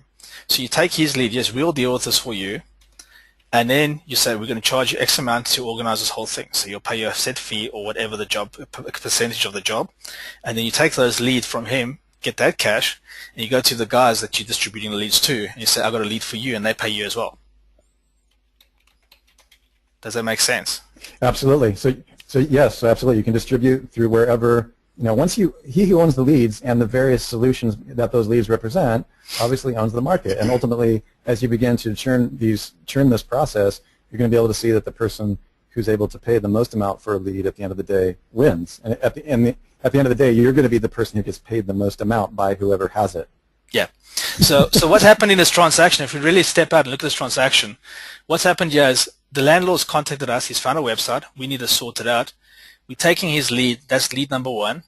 And if the house is really wrecked, he might need 6 of these guys to fix his problem. So we're reselling those leads 6 times. So we're taking a lead where we're making a premium on it, and we're flipping it, and we're reselling it 6 times to whoever's in that sector that's required for either a set fee or a percentage of whatever they're charging. It depends on how you want to do this model. There's many ways to do it. I'm going to show you a very simple, basic way that is sellable. Okay, it's a cost-effective for the client, and you want to keep on having coming back. But that's the trick. How we're taking one lead here and we're flipping it and selling it to 6 or 7 other 8 other people in the sector. And he's opted in for us to contact him back. So once he's gone through the situation, we call this guy back from our call center and we say, listen, how was the service? Are you happy with the property? Bang. Do you have any other properties that you need to get sorted out? We're happy to do it for you. Oh yes, by the way, we actually got this one and that one. Okay, cool. We'll get it sorted for you. You know how this works. You pay me X and you flip it again on its head. Okay. Then you say, by the way, while we're doing this, have you got these type of covers? FAQs, questions or answers, blah, blah, blah. Now we start actually running through his financial portfolio. And we're saying, have you got that? Have you got that? Have you got that covered? In that particular thing. So this is where we actually break the whole market down. We understand it. So remember earlier on I said to you, at the end we got the finance. Everything leads back to financial products at the end of every single lead cycle. This is one of the secrets that a lot of people don't understand. Everything runs back to the banks and the insurance companies. Doesn't matter what market you go into, that sector-based or service-based. My favorite phrase is follow the money. And the money always ends up over there. So if you do that, you're not only creating a recurring income by tapping into these people's pains and problems, but you're also introducing them to financial situations where you get really good commissions. If you get a mortgage done through that guy, you introduce him to a broker, the broker does a deal, you get a finder's fee of £500 or £1,000. If he buys like a £200,000 house, you'll get like $3,000 just from flipping one email to another guy. This is the game. This is how this whole thing works, and this is how you make the money. But not many people know how to do this. It's kept very quiet. I've kept quiet about this for years. I've sort of alluded to it, but I just thought, let's just give these guys this course and get them on their way to build their own lead networks. Right. Does that cover that question? No, we need to slow that down again. We've got a couple of people who can't quite make the connection from SEO consulting back to the financial industry. So run through that one more time. SEO consulting. Yeah. So it's like, how do you get from SEO consulting leads back to the financial industry? So basically, how is it that you're getting from, you're talking to guys 1 minute about making a website to get leads, and then you're talking the next minute about the money running back to the financial institution? Oh, no. I don't talk to the guys about building websites for them. I'm not interested in doing that. I'm talking to them, do you want to buy my leads from my website? Exactly. This is not SEO. This is not SEO consulting. This is not the right webinar. Right. This is. So you know, this is why we'll talk to you at the end. That's exactly right. This is not SEO consultancy. This is a business. But you're guys, actually creating a business. Go ahead, Matt. If you are interested in SEO consulting, we have a networkempire.com. We've got other tools and modules in there. Pretty major stuff. I'd like to raise one question over here, right? The reason why I charge so much money for consulting when I speak to guys about the SEO stuff is I factor in all the education I've got to put into talking to them. So when you go speak to clients, you've got to teach them all kinds of stuff, and you've got to explain so much stuff, and you spend hours of your time. And if the guy's really inquisitive, when you're trying to build his website out, you're going to end up having 10, 20, 30, 40 hours just talking time, explaining what you're doing for his business. And you walk out the other day, and if you charge the guy $500 and you factor in all the time you spend trying to educate this guy on what you're trying to do for him, you're actually not making money. You're going backwards. You've created an IT debt. Okay? So this whole model is devised where you work on your own properties. You walk into any business and you say, I've got these leads. Do you want them? What do you mean? What we do is we specialize in creating leads for businesses. We've got fresh leads coming in every single day, and we need to get rid of them to other people. We need to pass them on. Would you like to take them off our hands? Would you like more clients? Yeah, of course I'd like more clients. How much does it cost? Well, it costs you X. And we can start you up today. Would you like to start? Here's a trial. Here's 2 sample leads for you. Give them a call. And this is how you can sort of go about it. There's many ways you can do it, but this whole course is about building a lead network. Now, you can drive leads into your own business with this thing, or you can drive leads into other people's businesses. But this is what I keep on saying. You must own the properties, because here's the thing. You get a guy ranked, right? You spend 3, 4, 5, 6, 7, 8, 9, 10 months getting a guy ranked, and he's paying you consistently to get you there. 2, 3, 4 months afterwards, he says, I'm in position number 1, job's done, cancels the subscription.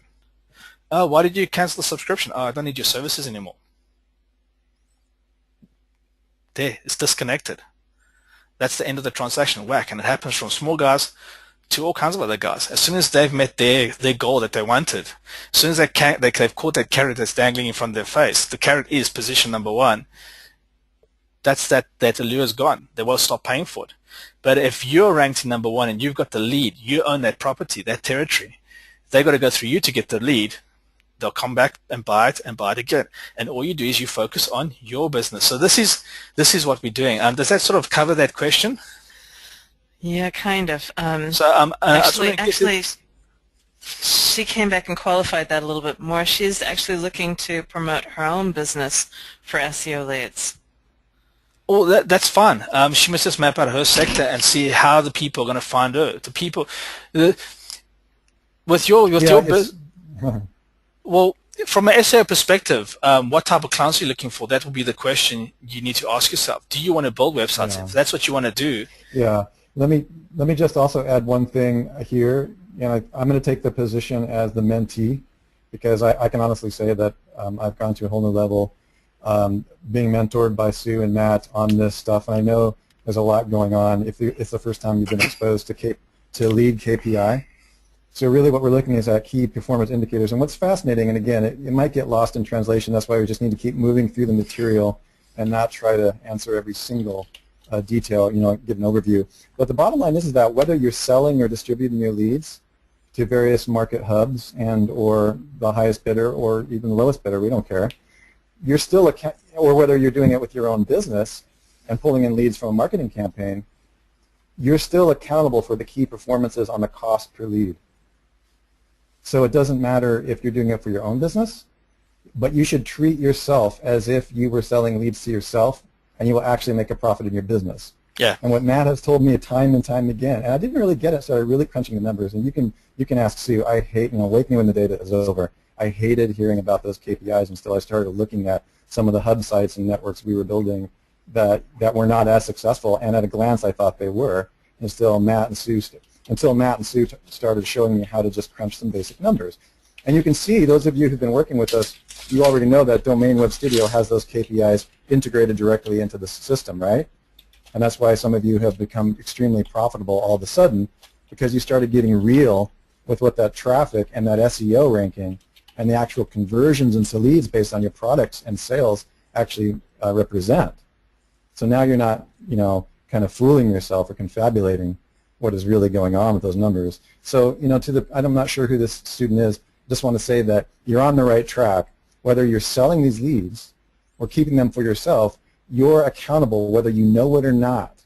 The pain behind your question, whether you know it or not, is accountability to actual KPIs for the how much is it costing you to acquire your customer. Yeah. And Matt's going to walk you through this entire process. All the great mentors I've had, like Sue, Matt, Dr. Glenn Livingston, my friend Art, all of us have been working together on these types of processes, thinking about KPIs or key performance indexes, key performance indicators, and we're going to be showing you that step by step. It's not a very difficult formula, but we have to do it each time, okay? Yeah. Hopefully that helps clear that up a bit.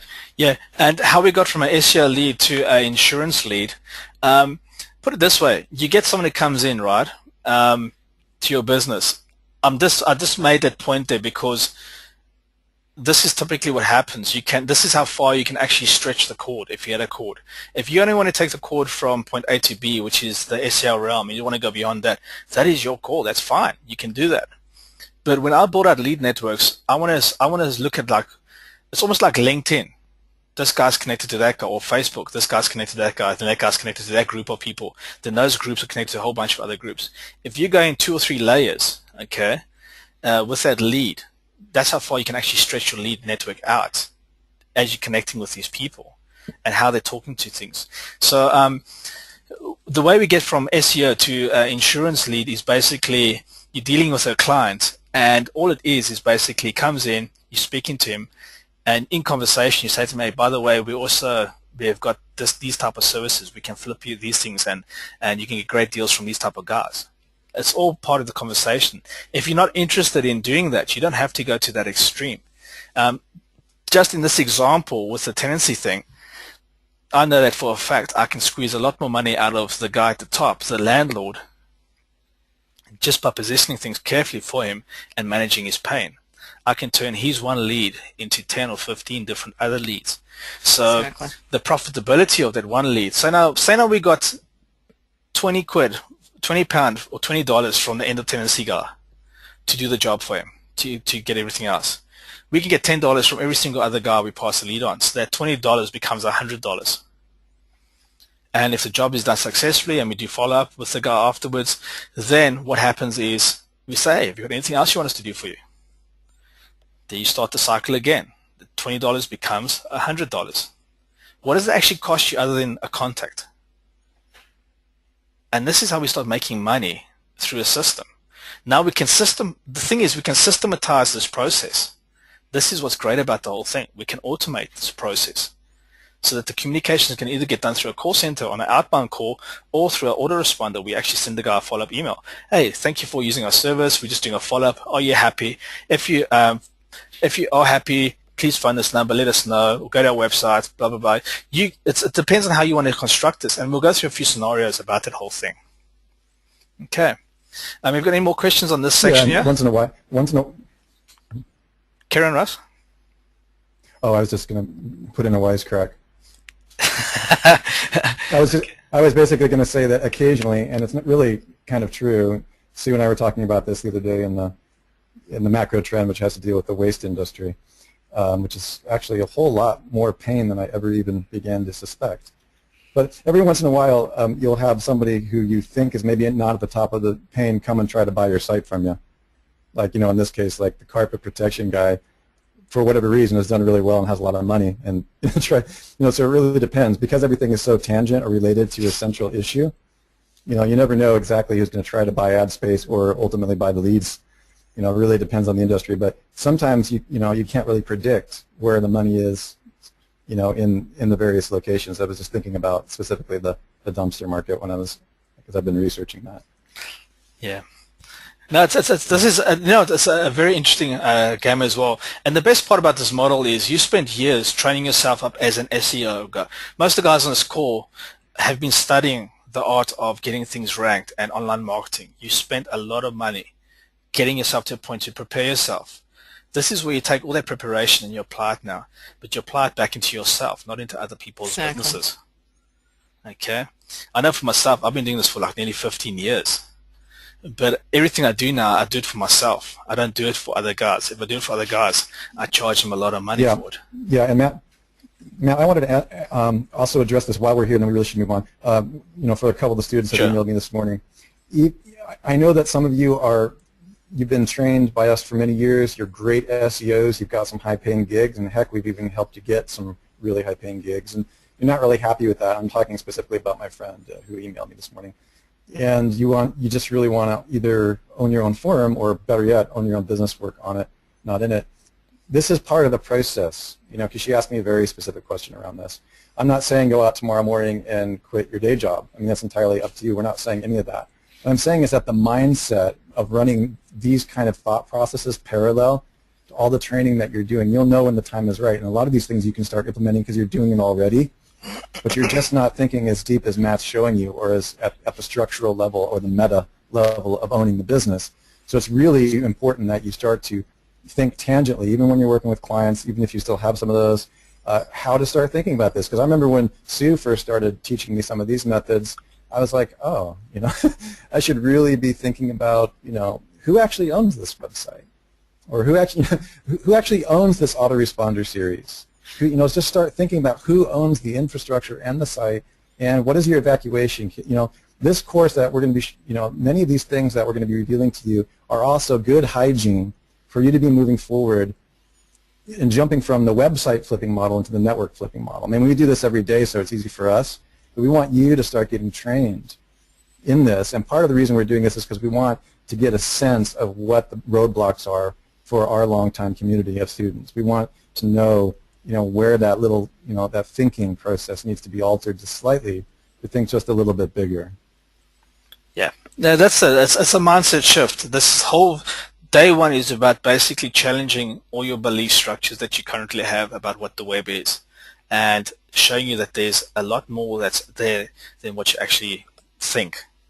Okay, I want to move on. Is there any more questions, Sue? No, I think we've covered everything. Okay, cool.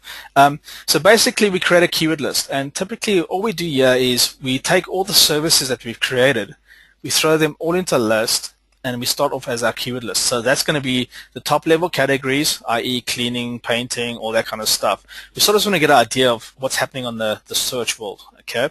And then all the services that they provide. So we'll end up with a list of maybe 5, 10, 20, 30, 40 keywords, whatever. And we throw it and we just push it through one of our favorite tools, okay? Bang. Once we've done that, we identify how competitive each sector is and how much traffic is flowing through this thing. So we're using the search engines to give us a baseline. We're sort of creating a line in the sand saying loud, okay, on average through this sector, amongst all these people that are trading and creating X amount of money, so much traffic is flowing. Then we look for the peaks in this traffic, okay? Where's the traffic, okay? So we identify keywords that have high traffic and searches. We identify keywords that have high cost per click, and we identify keywords that have low competition, high traffic. And we make a mental note of what services are tied to these keywords. Okay, so remember I said to you earlier, we start connecting the dots. Because if you understand where the flow, if you imagine a river, we've got 10 streams running down the different sides of the mountain. Some are torrenting down in big streams through gorges, and others are just trickling down through the meadows. Okay, we want to find out exactly what services got the torrents, boom, and how competitive they are, and then we're going to start looking in them and seeing how do we actually get into this market as easy as possible. Okay, so basically we take that data and we slip it into DWS. Okay, once we slip it into DWS, the market domination, theme swallowing, niche crushing suite. There's a bit of a shameless pitch there. We start thinking about our business, okay? Now, your whole business model is dependent on your ability to create leads. And if you thought that studying SEO for the last 5 years of your life and spending so much money was to build guys' websites and get them ranked, That's not what you've been studying to do. Okay, you've been studying to create leads, to drive leads into business. You're just creating pretty pictures to get to that point. When you start understanding that it's actually the leads that they want from you and not the actual website, this is when everything starts changing in your mind. Okay? But working smarter and understanding the buying cycle, this will enable you to enter the market cheaper. Okay.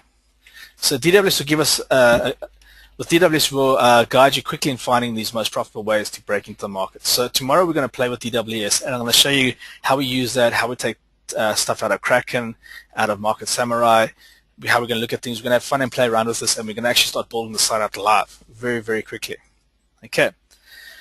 So the lead flow overview. I've sort of mapped out the whole story there of what we're dealing with, okay, and where we want to be. That's the caveman style of our objective. Basically, we want to get the guy over here to fill in the form or have him call our call center who fills in the form on his behalf, hits our web server. Web server basically lets us know we've got a lead, automatically pings the guy. He gets the lead, the businessman. He sells his service, makes a bit of cash or sells his product. He's happy. He comes back and buys the next lead. End of the month, we bill the guy for the leads that he's got. That's the goal. That's the dream that we want. But the big question is, where do the leads come from? Until we can figure out where the leads come from, that dream will stay a dream. And this is the biggest problem most people have on the web. And this is why SEO has sort of got to like a web design type of weird merge, where a few guys really do well and get a few ranked, but there's also a lot of guys who are really struggling because they can't get their websites ranked. And the reason why they're struggling is because they're just approaching this whole story from the wrong perspective, because they're trying to get their website ranked. They've not thought about what the actual question behind the question is, which Russell told us about earlier. You're wanting leads, or you're wanting people to buy stuff off your website. And in order for them to buy stuff, you have to position yourself to be in front of them. And how do you get to those people? That's the actual questions you want to start asking yourself. And this is what we're going to start dealing with. Okay. So this is the basic overview of what we're going to be constructing, but we're going to start looking at tomorrow morning when we start building, tomorrow when we start building out the whole site. We're actually going to go through and look at the leads. We're going to look at the data, and we're going to actually find, okay, how do we hack into the system? How do we break into that stream of data to get to those people as fast as possible with the least amount of effort on our behalf? What is the simplest way of achieving that? That's what we need to find out, okay? So before the lead flow, you have to seek out which markets offer the most leads and conversions. When you understand where the most demand is, then you can find the lowest barrier to entry to get the lead. This is the most important 2 points in this whole day one session, okay? I'm going to let you guys just read it and have a think about that for a minute, okay? You have to seek out the markets that offer the most conversions, and then you have to figure out what is the lowest barrier to entry to get to that lead. The lead is the person. How's the easiest way to get it? And you might find that getting ranked for a keyword that has got some weird keyword that's got maybe say 100,000 phrase match might be your answer. Or you might have to go for something that's 10 million pages phrase match and start targeting that, but then you swallow up all the tangents underneath it, which then creates a thing to get you to where you want to be. It just depends on how the market's laid out and what is there. But if you can get to the people, okay, if we can get to this person over here as fast as possible, we need to figure out how to do it. And what is this guy looking for? And what is the easiest way to get him? Once we identify that, then the game is on. The rest of the stuff will actually fall into place when we actually create our silo structures and we map out the whole website. But getting to this dude here and finding out how to get what he wants from the easiest way possible, that's going to save you thousands upon thousands of hours trying to go get ranked for 40 million keywords. And the thing is here, here's another important point about this. As soon as you got that guy opted in, right, this is where you can start getting the offers to him that are very difficult to get ranked for. So like if we were dealing in a debt market, we could find the guy at a low barrier to entry, get to him, offer him the service that he's looking for at that point in time, but then we actually upgrade him. We start creating a relationship with the guy, and we actually flip him to the higher end paying tickets because we introduce him to the services that offered. So it's a very interesting game, and every market's different, so there is no set hard way to do this. Okay. So finding the opportunities. This is very important. One lead, if it's positioned properly, creates new leads for tangent services. We've covered this 2 slides ago. Okay. You must realize that you've been given permission to contact this prospect, and they've opted into or spoke to one of your call center agents. Okay. So they've given you permission to actually contact them with regards to that service. As the follow-up service, you can actually introduce them to the other tangent markets because you know what they are. So if Mr. Landlord came along and he needed his boiler fixed, that's the geyser in his house, and he needs some gas work done, we can also come back to him and say, when last was your electric trick? Electric tests done on your properties. How big is your portfolio? We might be able to work out a deal for you. If you've got more than one property, let us know. We've got contractors that work with us, and they will give discounts on bulk orders. Oh, is it? Okay, well, I've actually got 50 properties scattered around that area, and that is not common where guys have got big portfolios. Can you go service all of them for us? What's the deal you give us? You get on the phone to your guy, say, listen, I've got a lead here, 50 leads, 50 properties. What's the price you're going to charge me? How long is it going to take? And then you can actually just work out a deal that way. So there's many ways you can skin a cat with this whole system. Okay, so the stealth snooper method. I had a long chat with Sue about this whole process, and it's actually a very, very crafty method, but it will save you so much time. That's why it's called the stealth snooper, because you're going to the office with 2 faces. Sue, would you like to take the stage so I can actually get a drink of water? Sure. I'll talk for a few minutes. So, if you guys are familiar with deal sites, this is like Coupon or Groupon, Living Social, those types of places. They're quite popular now. Groupon was the first one. Living Social was picked up largely by Amazon. Amazon invested a lot of money in them about 18 months ago. And those are the 2 big players in the market, but a lot of little local players have popped up in the meantime too. Now the idea behind these guys is that they've got huge lists, obviously with Amazon being one of the largest list holders that I know of. And so you can go, let's say that a business goes to Groupon and they want to make a deal. The business usually approaches Groupon, and Groupon will say, sure, let's figure out what we can offer our members, the Groupon's mailing list. And they will try to get as good a price for their members as they possibly can because they want to sell volume. That's their game. So they'll oftentimes cut the businessman's profit right down to the quick. If the businessman is not completely aware of how much it actually costs to make a cupcake, then they can lose their shirt. Because it's not just the ingredients, obviously, that go into the cupcake. It's the electricity to run the ovens. It's the staff that whips the batter, all of that kind of thing. So there's overhead involved, and if you don't carefully calculate and absolutely know your numbers, you can sell suddenly 10 million cupcakes and all of a sudden find yourself out of business. And this actually happened to Chicago Bakery, which is why I used the example. I don't know that it was 10 million cupcakes, but they sold enough cupcakes that they actually had to close down. So there's an opportunity here for somebody who's familiar with online marketing to play a middleman, because an online marketer can represent multiple clients, and because the salesmen that work for Groupon actually have to meet a quota.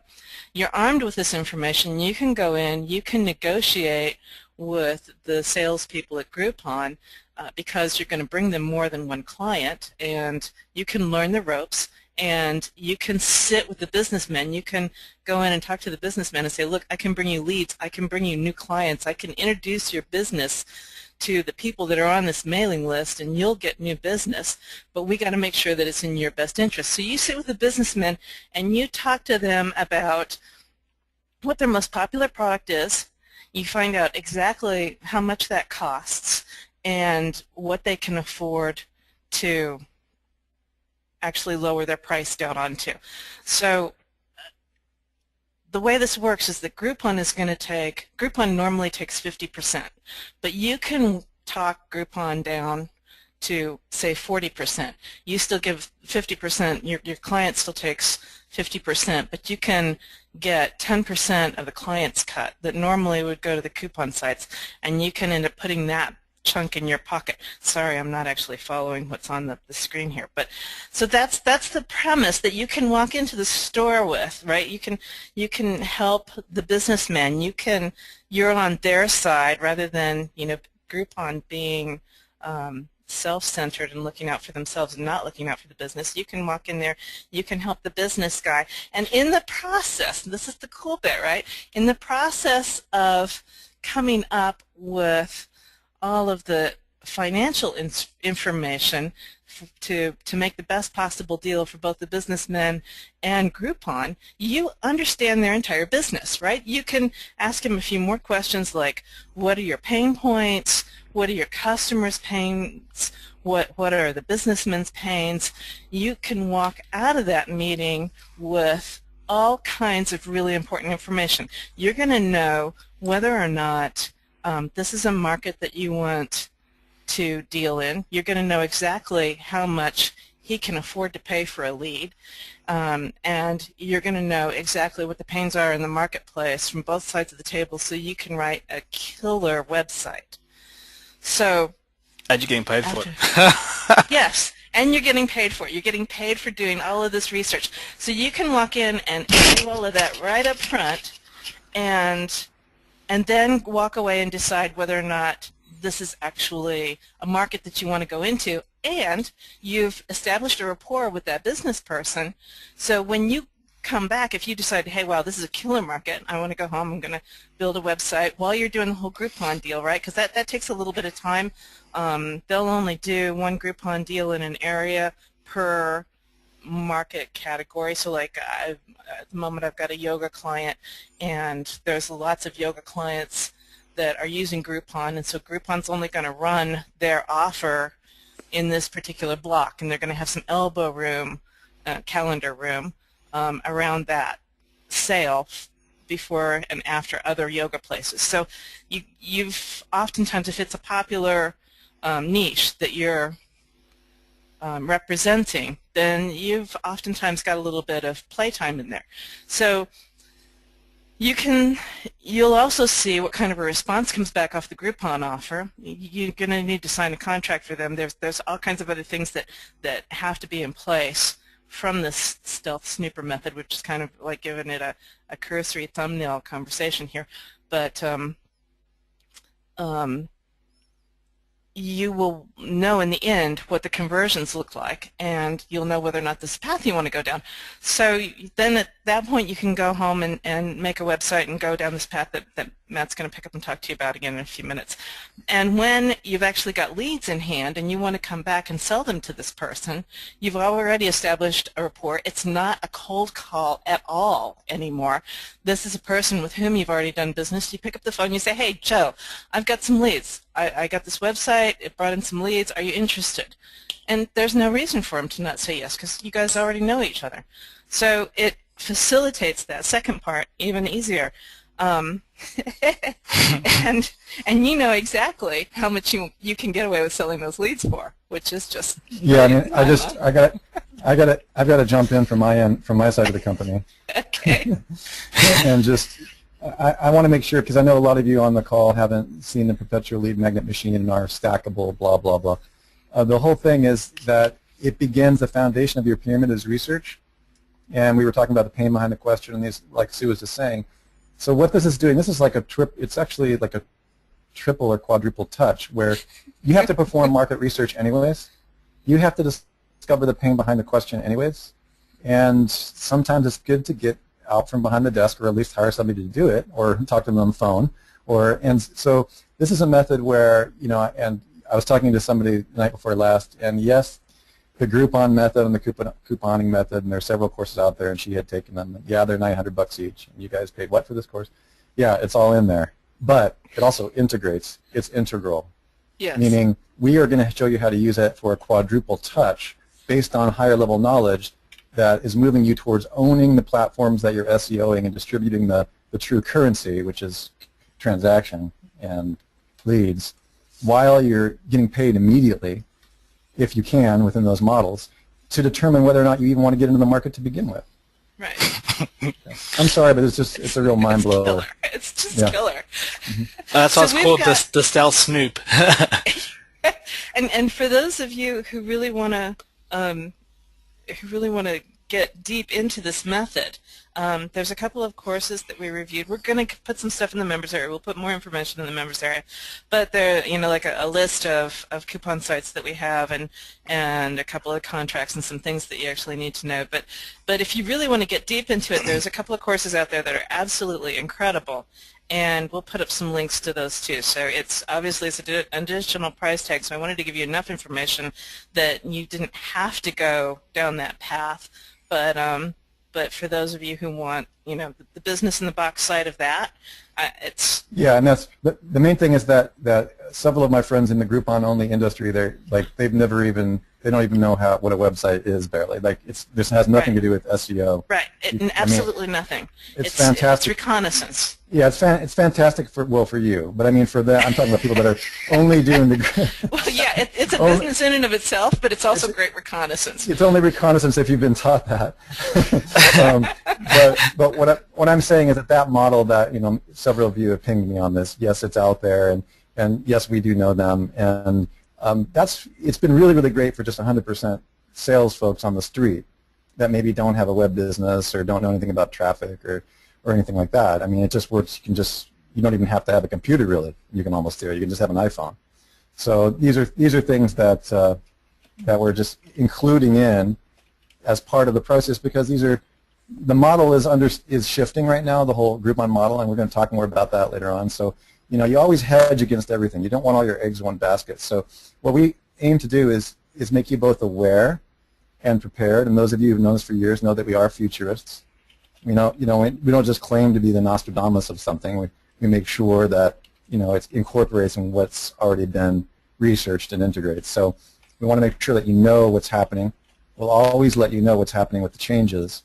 And then if something's no good anymore, we just remove it and use the information and the data and the channels that were open to it, or that were effective at the time, and incorporate it into a larger system that should be implementable on the ground. So I just wanted to add that. It's a really amazing thing. We're not going all the way into it, but we're going to be showing you how you can do it. You don't even need to buy any additional courses, and you can implement it. It's pretty straightforward. Just follow the instructions that Sue lays out. Yeah, there was one really good question. What kind of volume do you need in order to get Groupon to lower their cut from 50%? And what you really want to do is establish a relationship with a salesperson in each one of these coupon sites. Yeah, you were bringing that up actually. Yeah, because they do have to meet their quota. Understand that if they don't meet their quota, they don't get anything. They just get their base minimum salary. And they're brutal. And they are very brutal. And so they will do. Brutal. They really need to make the quota. So you want to find somebody, you want to establish a rapport with them, you want to tell them that you're in internet marketing, that you've got clients, plural clients, and you will be bringing them to them so that they can get their quota met. So when they understand that, then they're willing to come off of that 50% mark in order to make their quota so that they get more money in the end. So that's how that works. Yeah, the truth is there? These guys are working in a call center. Yes, exactly. They sat there in their pod, and they've got a team leader that's watching him like a hawk, watching their stats, watching their talk times, and that team leader is quoted and has got bonuses that his team must meet. If they meet it, he gets his bonus. So it's got like a hierarchy. It's quite crazy, and you watch it. That's how it all works. Well, yeah, I mean, they're doing what we're teaching you to do, and that's what I really wanted to bring. That's what I wanted to bring up is that on the flip side, because I know some of you who are on this call are more, you already have a working business, like the gal who mentioned something earlier. On the flip side of that, just for you, and we can speak to you on the side some other time, because I'm not sure. I'd love to survey and find out how many people have their own businesses here that are up and running versus how many are, still working with clients that are beginning to build their own infrastructures. Be really careful getting involved in Groupon. because if you become too codependent upon them, and they ask for a lion's share a lot of the time depending upon the industry, and if you know how to do what we're showing you, you don't have to be dependent upon Groupon. Right. That's my main thing. I'm going to repeat that. If you understand, if you understand what we're showing you here, this is a whole other way to position it. Okay, you guys will notice that I'm always repositioning something. The other way to reposition it is that you don't want to become, from the perspective, I'm taking specifically Sue's yoga and several other clients that when she says she takes clients, she takes them for testing purposes. Exactly. she has evil plans. You should really see her lab. It's really kind of funny. She has a client come and then she'll flick her little pinky and turn something on, and it's amusing. But we do that because we want to have, and she services them very well.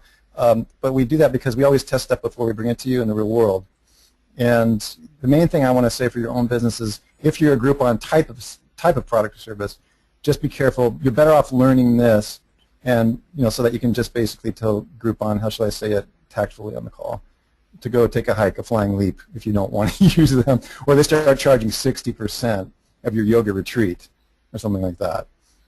So that's the kind of thing. We want to teach you that for that reason. There's a flip side, and you can also pass it on to your clients as well.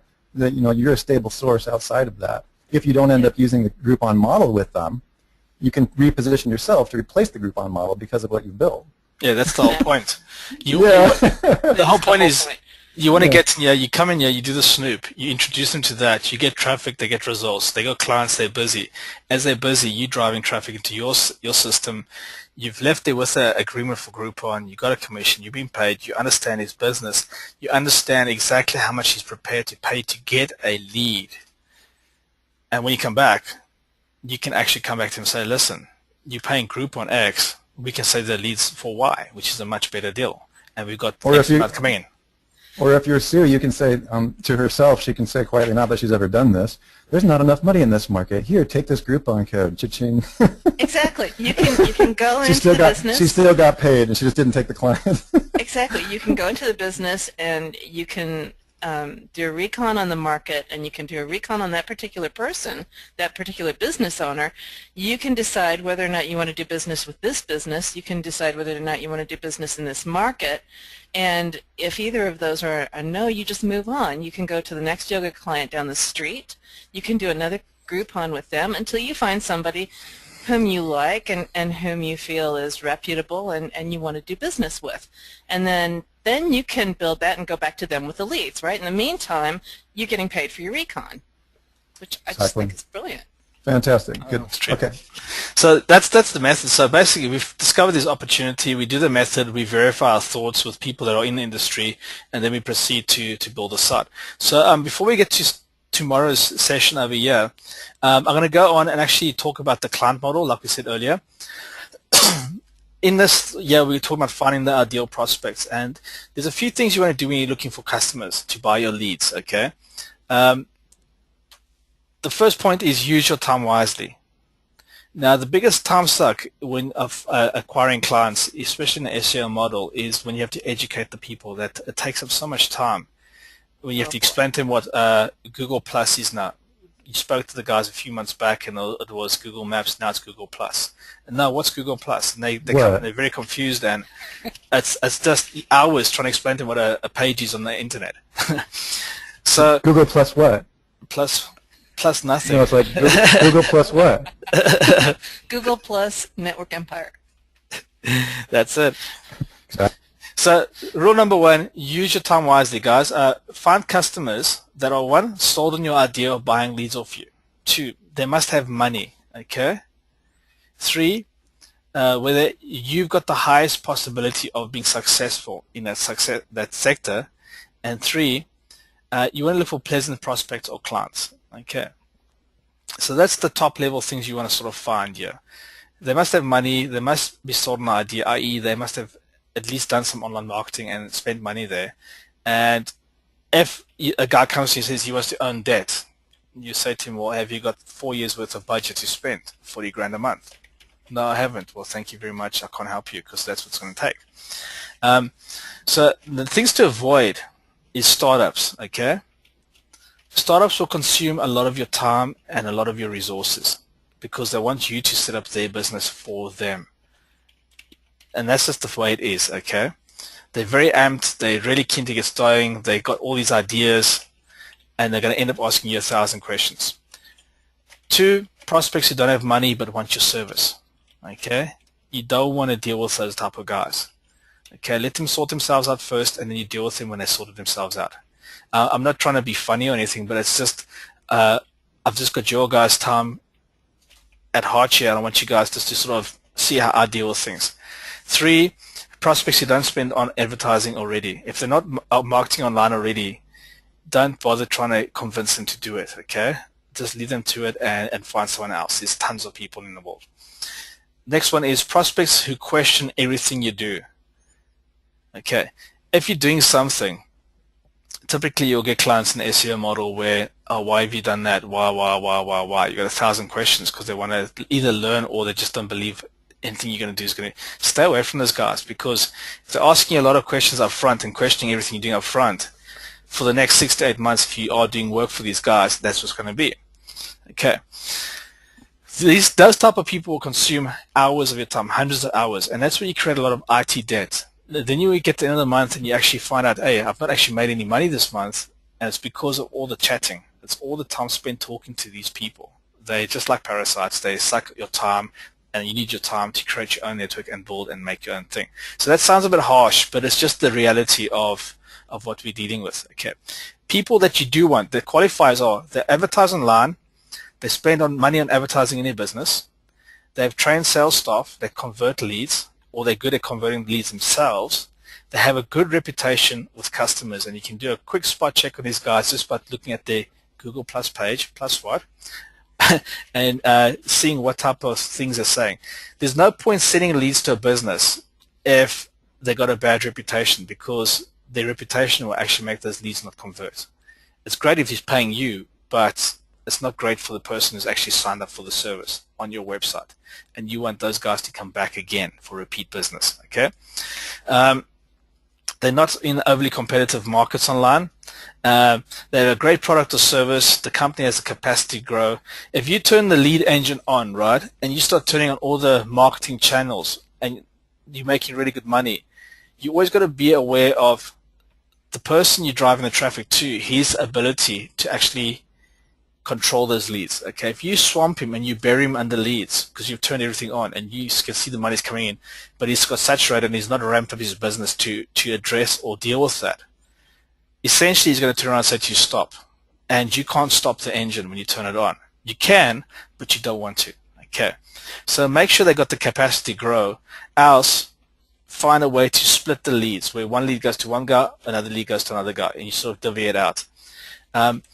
You want to sort of find clients that have the LTV of plus minus $300. This is what you're sort of trying to look at. And what I mean by that is, for that lead, when you split it up, it must have the potential to make X amount of money, okay? And then finally, the culmination of all the keyword search volume must create enough leads so that you can actually make a minimum of X amount of money. You just got to define what that is. So when you get the client, okay, you can find clients at local network business groups, chambers, business networks international, the BMIs, industry-specific associations, online websites for trade.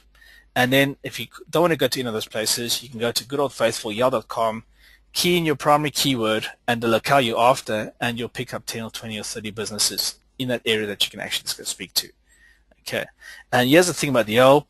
Once you've got leads, you can easily wean those guys off Yale, because Yale.com basically charges the guys up to £500 a month for a single page to be on their network. Okay, that is £6,000 a year. A small guy that does garden services has to pay out of his profit. He might only make 20 grand or 15 grand a year. Yale takes £6,000 out of his pocket. That's nearly a third of his earnings just to drive his business. So with that in mind, if you are targeting the smaller things, those garden service type of guys, and you can keep them really busy, these guys talk to a lot of other people, and you'll have other people knocking on your door, seeing if they can get leads off you as well. So when we look to find the ideal prospect, things you want to do is, have they got money? Have they got trained staff? Are they interested in growing their business?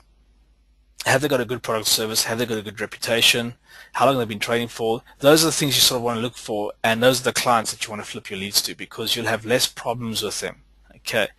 If you're flipping leads to the guys in the void bin, you got a 50-50 chance of the guys taking your leads for a whole month or whatever and not paying you at the end of the month. Just saying, sorry, I don't have the money. They've done the work. They've been paid for the work they've done, but they give you the shaft. You sort of get knocked on that, and you don't want that to happen. So these are things you have to protect, and to try and sue the guys, you're going to just waste your money doing that as well. Okay, so rather be prepared and avoid things up front when you're trying to flip the leads. If you're driving leads into your own business, then these are the type of clients you want to have that are dealing with your business. So if you're doing SEO, this still applies to you when you're actually vetting your clients. Okay, so positioning. Make the prospect qualify to work with you, and never you qualify to work with them. Okay, you vet your clients. I can't tell you how important that is. Okay. Sorry, I had to interject. Oh, no, sorry. That's fine. I wanted to say that again to you guys. The positioning is you have to make the prospect qualify to work with you, and never you qualify to work with them. Because remember this, you building the network you own to later on sell to the highest bidder. No business will ever turn away leads that convert that are pre-sold, okay? So if you're vetting and you're giving the guys good leads, they will never turn away your business, because you're essentially keeping their business going.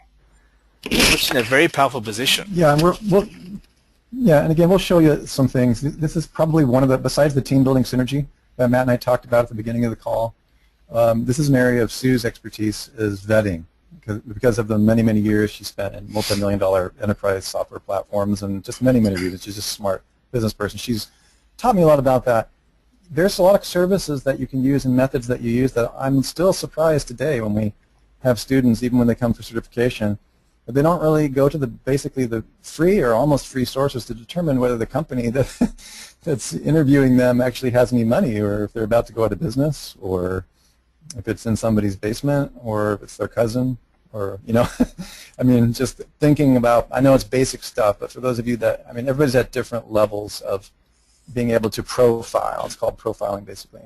And determine, you know, don't even get into business if there's no money there. You know, just have good business sense and learn how to use your tools to determine how it's qualified. Now, I'm not saying it's super easy. Sometimes the big corporations can, you know, they have the opposite effect, you know. So it really does depend on how you put all these things together, close the client, how well you're put together as an infrastructure. A lot of the time, the complaints about organizations that have money pretty much falls back on the consultant or the firm who doesn't have the infrastructure that Matt and Sue are showing you in place.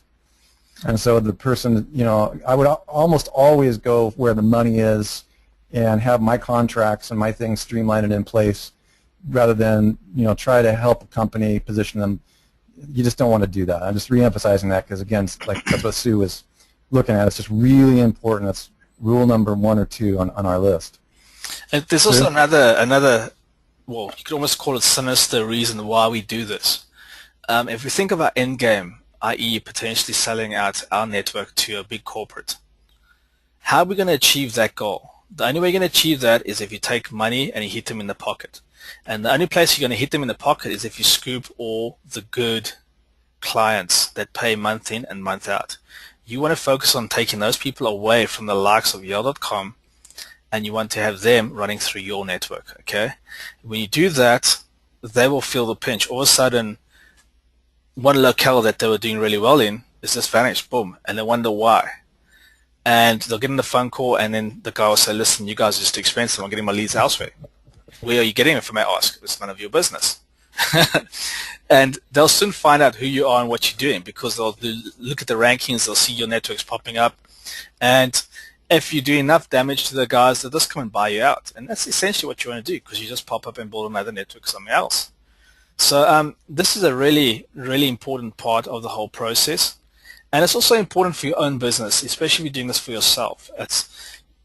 I've lost so much money. I've learned the hard way, where people seem nice, but when it comes to paying the bills, they just don't have the money, and you spend months of time working with these guys. You don't position yourself properly. You don't get the right contract signed. And even sometimes if you do get the right contract signed, there's just no money, and they walk away, and you stuffed with a big bill. Right. Yeah, and also for students who have been with us for years, think about what Sue and I have been saying, even before Domain Web Studio, and we've dealt with this in a lot of cases. Remember, we talk about the ability to just turn a client on or off. I know, again, it sounds harsh, but for example, take automated software, right? We're fortunate enough to have built some great software that people love everywhere, and honestly, they don't pay their bills right. It gets turned off, I mean, Right. you set up your business processes in the same way, and the lead business is very similar to that. And it's something that we haven't really highlighted in what Matt's saying. It doesn't necessarily pop out at everyone. But think about the model that we're showing you in that if somebody stops paying you or they don't pay you preemptively in advance, you just turn off the lead funnel like you turn off a machine. It's literally what defines a machine for me, a business machine, cybernetics or whatever, is whether or not you can immediately flip a switch and create, well, shall I say, market value rather than pain. It's just like the electric company. Right. And, it's a source. Yeah. The thing of it is, like somebody questioned earlier, was asking about cold calling. Did this involve cold calling? And I see this completely different from a cold call because you have the leads. You actually have the power. The leads are money to the people to whom you're talking to. And so when you walk in, this is that box down there at the bottom where he's talking about positioning. The position that you're in, you are not going in and doing the same old online marketing / SEO rap where, can I build a website for you? You're walking in and saying, I have these leads for you. Do you want them? You want to buy them? And if you don't want to buy them, you walk out the door and you walk down the street to the next person to their competitors, and you ask them that question. Yeah, and again, this is what I would call socializing or meeting people. I mean, really, it's like cold calling. Let's define that. It means you pick up the phone. There's all kinds of stigma around all these words. Right. We're in a whole different realm of business. Exactly. Now, it's not. This is a different model. Cold calling is picking up the phone and selling something that's irrelevant that's coming out from left field. Cold calling is what is left to the call center people. After an internet marketing course comes out, when you get those automated phone calls, those are just, this is not what that is. What you're doing is you're building relationships, and we never said anything about walking into a business, by the way, okay? That is a way to do it, okay? There's a whole other layer here, which is just simply local contact training. Sure. But the bottom line here is the position that you're holding with yourself and the way that you're communicating preemptively about what it is that you do, that not really any direct selling per se is involved because you simply have a resource that people require. I mean, you don't really sell air, for example. It's it's not when there's a mandatory resource or currency. It's just in any business or any system or model. It's just a matter of determining and making those people aware that you have that resource that they absolutely need for survival. And that's the difference between selling and helping. And so there's just really, however you do that, whether it's however you market locally is really going to be up to you. And we'll get into some various methods that you can do that as well. I did a case study with this whole thing just so I could give you guys some feedback. I found 8 guys, okay, in the area that do these trades at different sectors, like we broke the sectors out. I asked them each one question. I'm building a website. I've got leads coming that are specific to your industry. Do you want them? Yes, I do. That was it. Tell me more. And each of them said yes, right? Oh, that was tough. Yeah. They all lined up. I'm building the website now because I've got them. I can't say no. Yeah, I was actually pulling a chain. Yeah, and again, I will add a caveat here. Again, this is just basic business 101, and since I come from the street sales, world, I don't want you to mistake these two because the difference is huge. They're not the same. And however, if you are a sociopath or somehow you can't talk to other human beings, or you live in a bubble, or there's something like that, then you just outsource or train like Sue and I have done before, or we never said anything about you personally cold calling. What we're talking about is the fact that you distribute resources that probably only you have to create in a given area around a topic. Yeah. And that's the real essence here. The rest is secondary. Yeah. Remember I said to you earlier on, I said we're going to stop you working in your business and you're going to be working on your business. And working on your business means you're looking at the whole story and you're putting the right team players in the right places. So whether you use a call center or outsource it or whatever, you put the right person in the right place and they fulfill that specific task. and you turn the engine on and everybody's ready to go. And this is how the whole thing works. And let's say you ramp it up and you scale it and you build it out bigger till you actually max out, and that's, you hit the roof. That's as big as that can go. Then it's running smooth. You just make sure it's running smooth. You move on to the next place and you repeat the process. That's typically how this all works. And it's been done for years. As soon as they invented the call centers, that model's been refined to a fine art, and I've spent 5 or 6 years building it. I know it inside out. And this is what I'm showing to you guys, how to take it and ramp it up. You don't need people. You don't have to sit on the phone and phone anybody. There's tons of guys. You can pay them $40 a month to take inbound calls for you. 24/7 a day. That's nothing. We live in an environment now where resources are readily available. You just got to know how to find them. So what I'm going to do next is, once we identified our ideal customer we want to work with, what I've done here in 1.2 is I've basically just got a positioning script I've sort of created here. So basically what you do is you introduce yourself and you tell them exactly what you want to discuss with them. And you apply the style snoop method in step 1. If they ask you what you do, you basically respond saying, our company specializes in lead generation and distribution of leads from our network to provide business owners like yourself a risk-free access to the leads at a set price.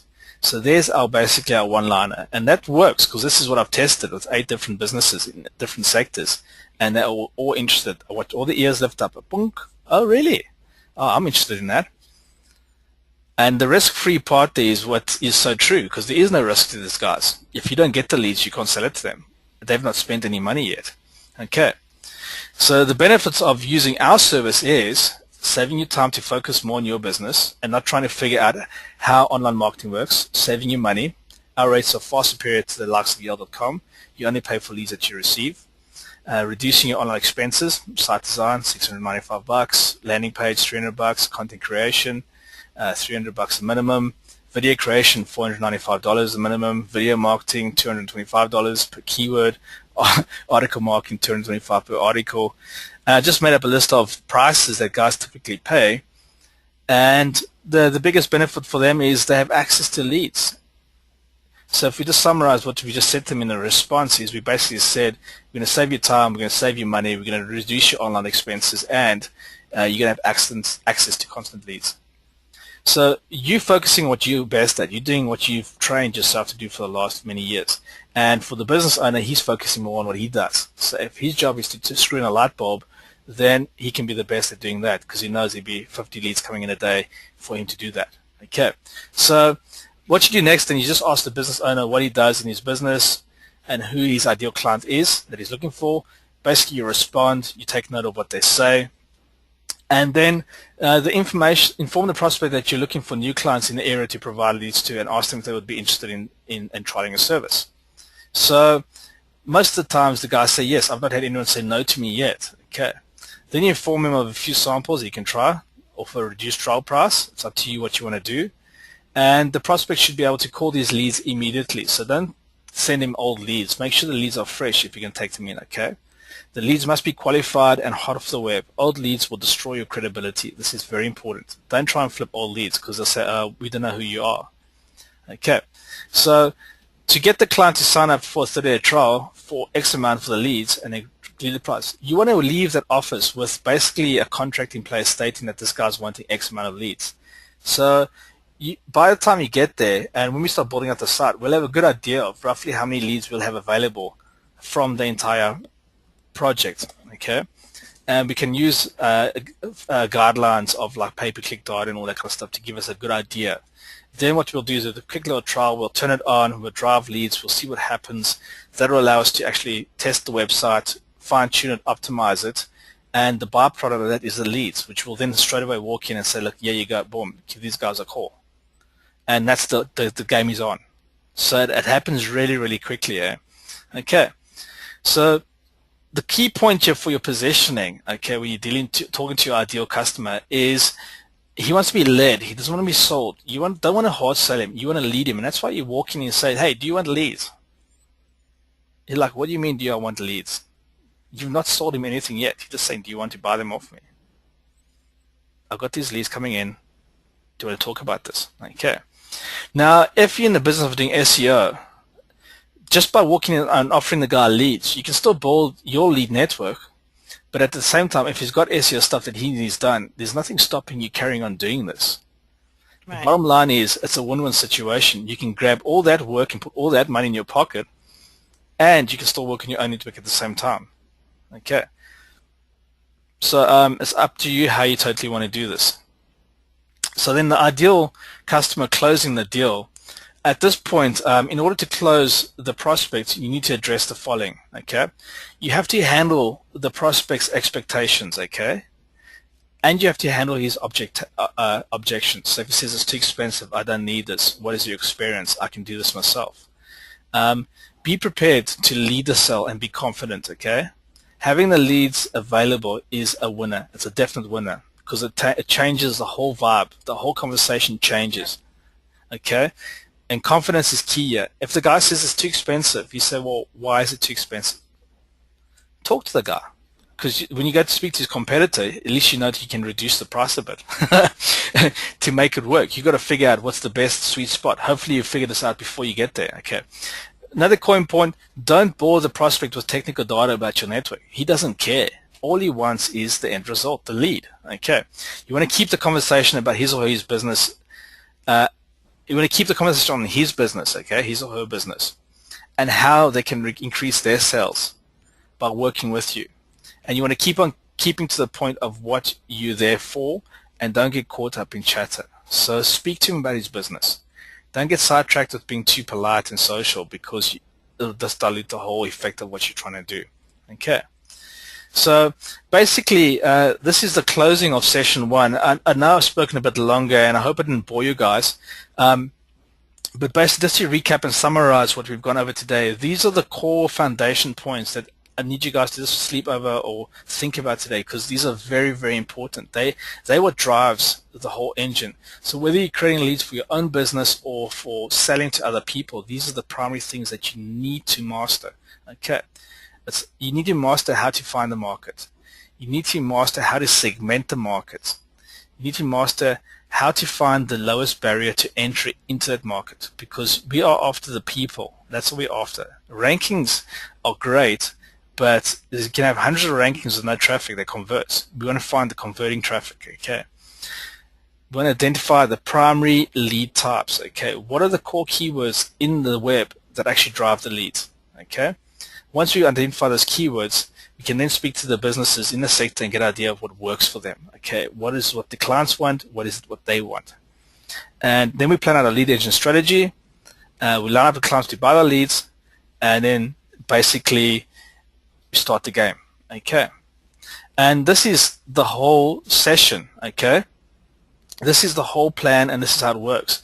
So before I go back and speak about the refunds and all this kind of stuff, I hope that this call was very good. I hope it's tweaked a few things in your heads. I hope it's challenged you guys and got you thinking about different things. And I'd like to take this opportunity just to answer anybody's questions before we sort of end up the call. And then tomorrow when we get in, I'm going to start building the site live with you guys. You can actually watch me build the site live. We're going to build it, get it up on the web, and we're going to start driving the stuff. And as we're doing this, we're going to discuss things like why we're doing certain things and how we're looking at things and how we're segmenting it. Okay, what I'll do before the call, just so it's not boring, is I'll have all the data pre-drilled and actually put into the system, and we'll just map it out. So things will happen in a live environment, but we're not wasting time waiting for keyword tools to actually drill the data. I've got most of the stuff drilled out already, so it'll be prepped and ready for you tomorrow night, and this is where we're going to roll up our sleeves and actually tackle this market and see what's going on. I've not built this website, and I know as much as you know about it, and what we discussed today with the segmentation is basically the first steps I've taken to actually look at this, and it's quite a viable market. There's a lot of money in it, to be honest. Okay, so is there any questions from everybody? Yeah, there's one question so far anyway, and that is to summarize the timeline for the next few weeks. Right. So tomorrow we're going to build the sites. Then I think we're doing calls next week as well, Sue. It'll be right around the end of the month. I think we'll probably give a week a miss, and then we'll come back probably 2 weeks from today. That's what I was thinking. And we'll do a question and answer session that gives everybody a chance to get in. Tomorrow it's the same time as it was today. It gives everybody a chance to get in, dig into the tools, and or heaven forbid, do the research by hand, and get to that point where they're asking, where questions have actually come up. So then we can reconvene, and at the end of the month. So tomorrow it'll be. We'll just keep this for this entire month. We'll keep this 1 p.m. Pacific time standard. So tomorrow and 2 weeks from today, I'll be 1 p.m. That'll be 9 p.m. UK time. Yeah, and then we might, depending on Matt's timeline when he gets down into South Africa, we might change that time for the final 2 webinars. Yeah. So set the date on those. Do you remember the dates? No, I don't have them on me at the moment. I think it's the 20th and the 21st of September. Today we did foundations. Tomorrow we're going to do the build, and we're going to get the site live. So in those 2 hours, I'm going to build the site, and I'm going to get it out there, the starting points of it. Okay. Then what's going to happen is once the site's live, we're going to get the content written. We're going to use one of our DWS members. We're actually going to assign work to him, and I'm going to have him come in and actually write the content. And what I was thinking to make that call is I'll do a few videos after. Once I think it's George. He's really good at writing pain articles, painkiller articles. Once he's written all that content, I'll do some videos afterwards just covering it in DWS so you can see what's happened.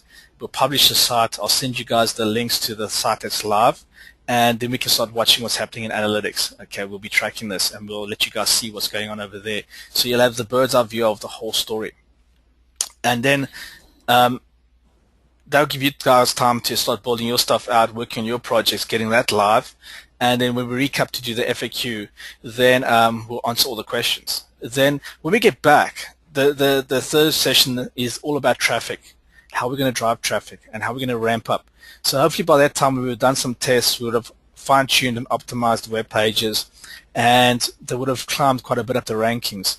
We're going to do traffic, and we're just going to hammering the site. We're going to basically turn it on and drive as much as we can to this. And we're going to have, by that time, we want to have the whole system in place. So tomorrow night is basically the build, and then all the things that we have to put in place, i.e. how to set up the autoresponder, what we need to consider when we're segmenting our lists, how do we automate that, and what things we have to consider for starting to put the whole thing in automation. Because remember, we want to build this into a system that starts working without us. Okay, so we have to start thinking about all the components from a top level overview that we need to have in place in order to make this all work. Okay. So any other questions? Yeah, lots of them. Okay, so what's a good time to have in mind from the start of this process to the selling of the first leads? One of the reasons we took this to be a month was so that it would give everybody, I expect by the time that we end this webinar that everybody should be able to have their site up and be able to sell their first leads. Wouldn't you say, Matt? Yeah, there's nothing to hold you back, especially when we go through the traffic module. There's so many ways to get traffic. I know everybody's got different budget constraints and there's different ways of doing things, but with the video thumbnail trick that Russell's put into the course, you essentially can get your videos ranked, which can drive traffic from day one. Just through your Twitter feeds, you can do promotions that can drive traffic to your site. So we're going to discuss these things at the end of tomorrow night, just the quick traffic methods of what you can do, which doesn't cost you money.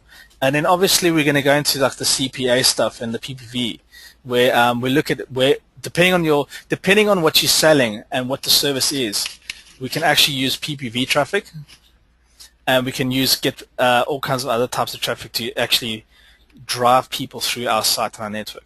Now remember, if we're dealing on local stuff and local levels, your website should be ranked literally in 2 or 3 weeks. Right. You can get ranked for long tails really quickly. By the time we come back, you should be on page 1. If not, then something's gone wrong. We need to look at it and address it and get it fixed so you actually don't make that mistake again.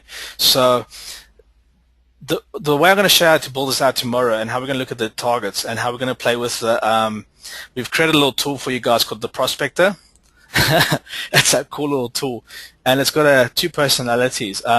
One is you can actually import all your postcodes or zip codes from your Aweber, if you've got them, or you can get them from your client if you're doing client work and you want to drive leads. So let's give me all your postcodes. I don't want to know the guys' names. And we can actually map out where the actual business comes from. And if we know where the business comes from and it's recurring business, we just zoom in on that and attack that first. And then at the same time, we flip prospect onto his other head. And what you do is you can actually go to Yale.com and create lists. And you can bring all those guys in and you actually see where they're all based. So from where they're based to where the leads are, essentially two things happen. You can establish the radius of what makes that whole thing work, and it makes it very, very cool because now you actually understand how this is all interconnected. And then you got your geo-target keywords that you got there. You can see where they're clustered, so you know exactly what towns to target for their rankings. And most of the people will just type in the information around their area. So like there'll be like Phoenix dumpsters, or I need a carpet cleaner in Airdrie. I'll make these up, just local towns. And you'll pick up that traffic, and those leads can come in and you can redirect them. So as we get into the keywords tomorrow, you'll start to see what keywords we're qualifying for, things that you can rank for quickly, and what things you can drive traffic for quickly. We'll get into all of that tomorrow. So more questions are when of the videos going to be up. We're going to, we should be able to get at least my copy of the video up tonight. I had an issue with my internet, so I don't know whether or not we'll get Matt's up tonight or not, but we will have something up tonight. And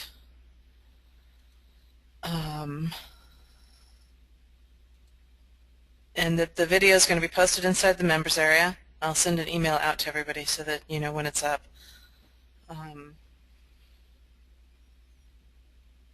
The docs, the rest of the docs, instead like there's all of these supporting docs like the contracts and the scripts and all of that. We're working to get all of that converted into standard format, and they will be up. Yeah, I'm on it. Within the next 72 hours. There's a pot of coffee on.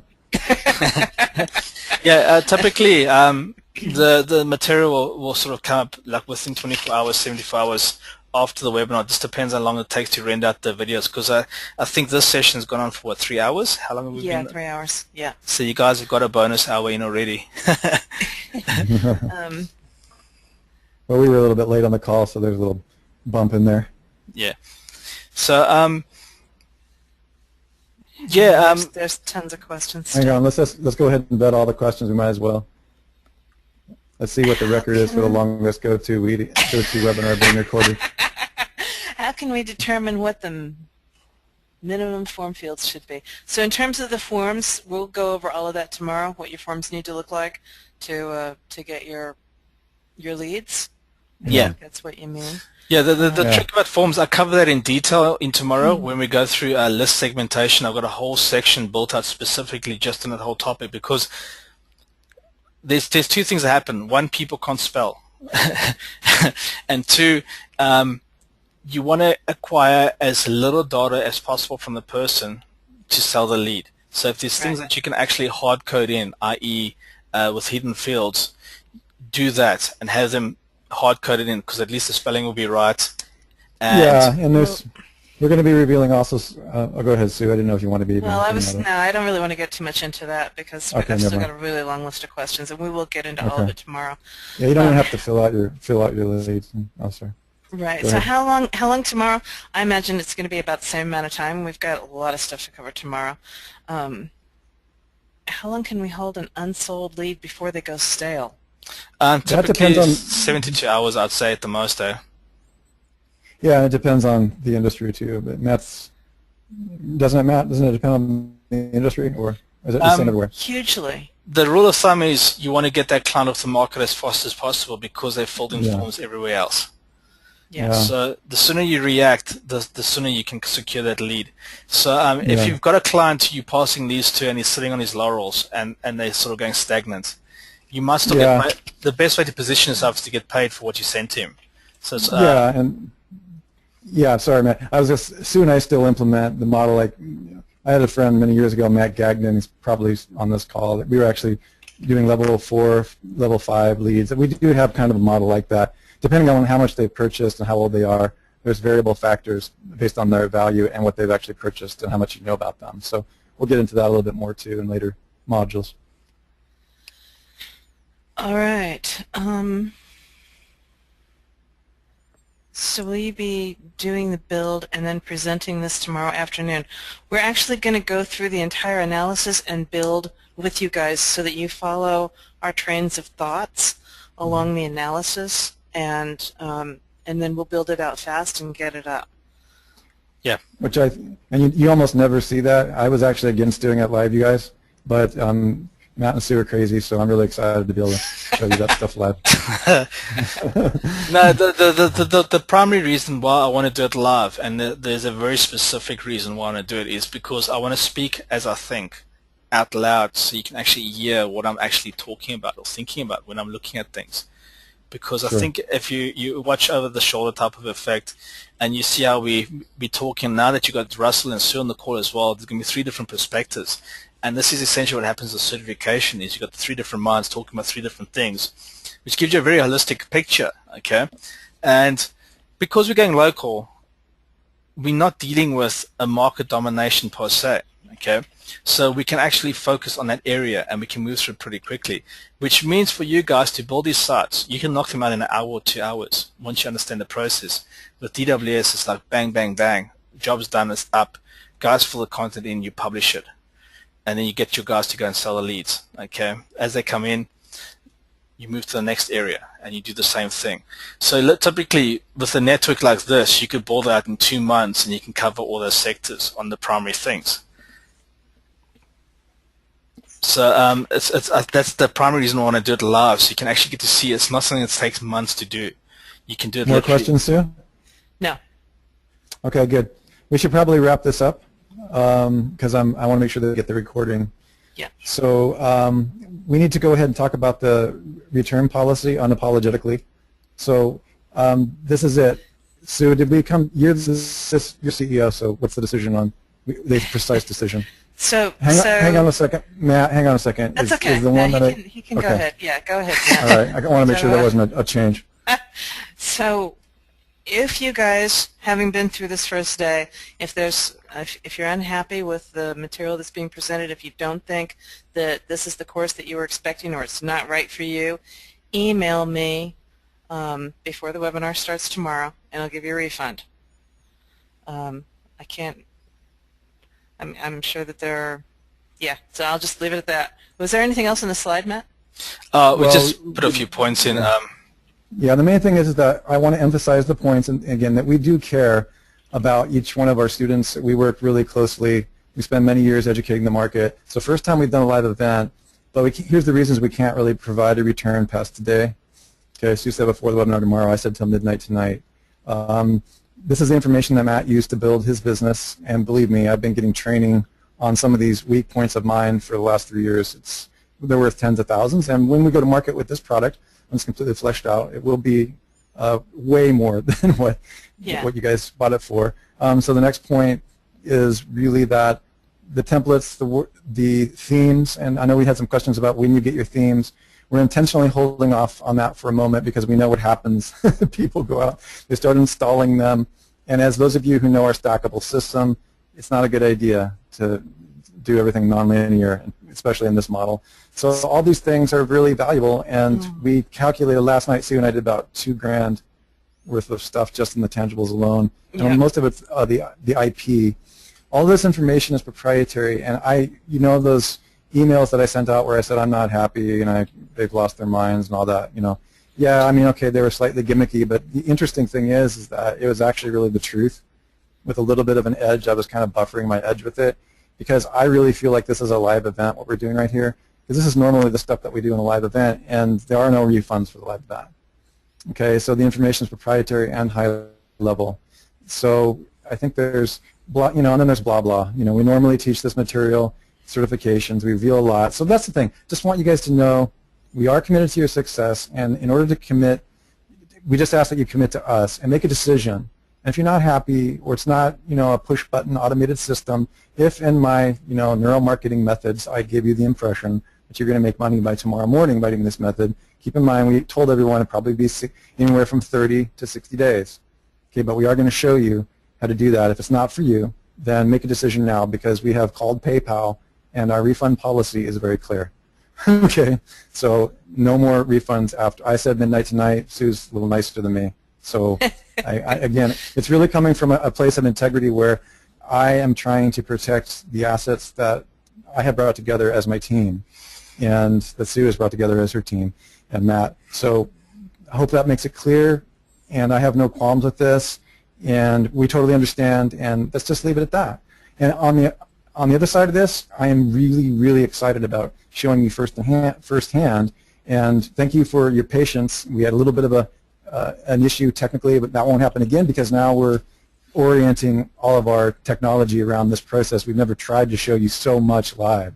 So we were trying to, on a live event, on a digital webinar. So we were trying to get all of this stuff set up, the graphs, the spreadsheets, and everything. So again, that's another reason why we've come in at this price point rather than $5,000 at a live event, or more, because we want, we realize that this is the first time digital, and we're going to be showing you guys everything.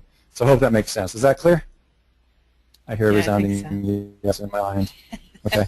All right. All right, you guys. We will see you tomorrow. And Sue, the webinar is same bat time, same bat Same cave? bat channel, yes. Okay. All right. All right.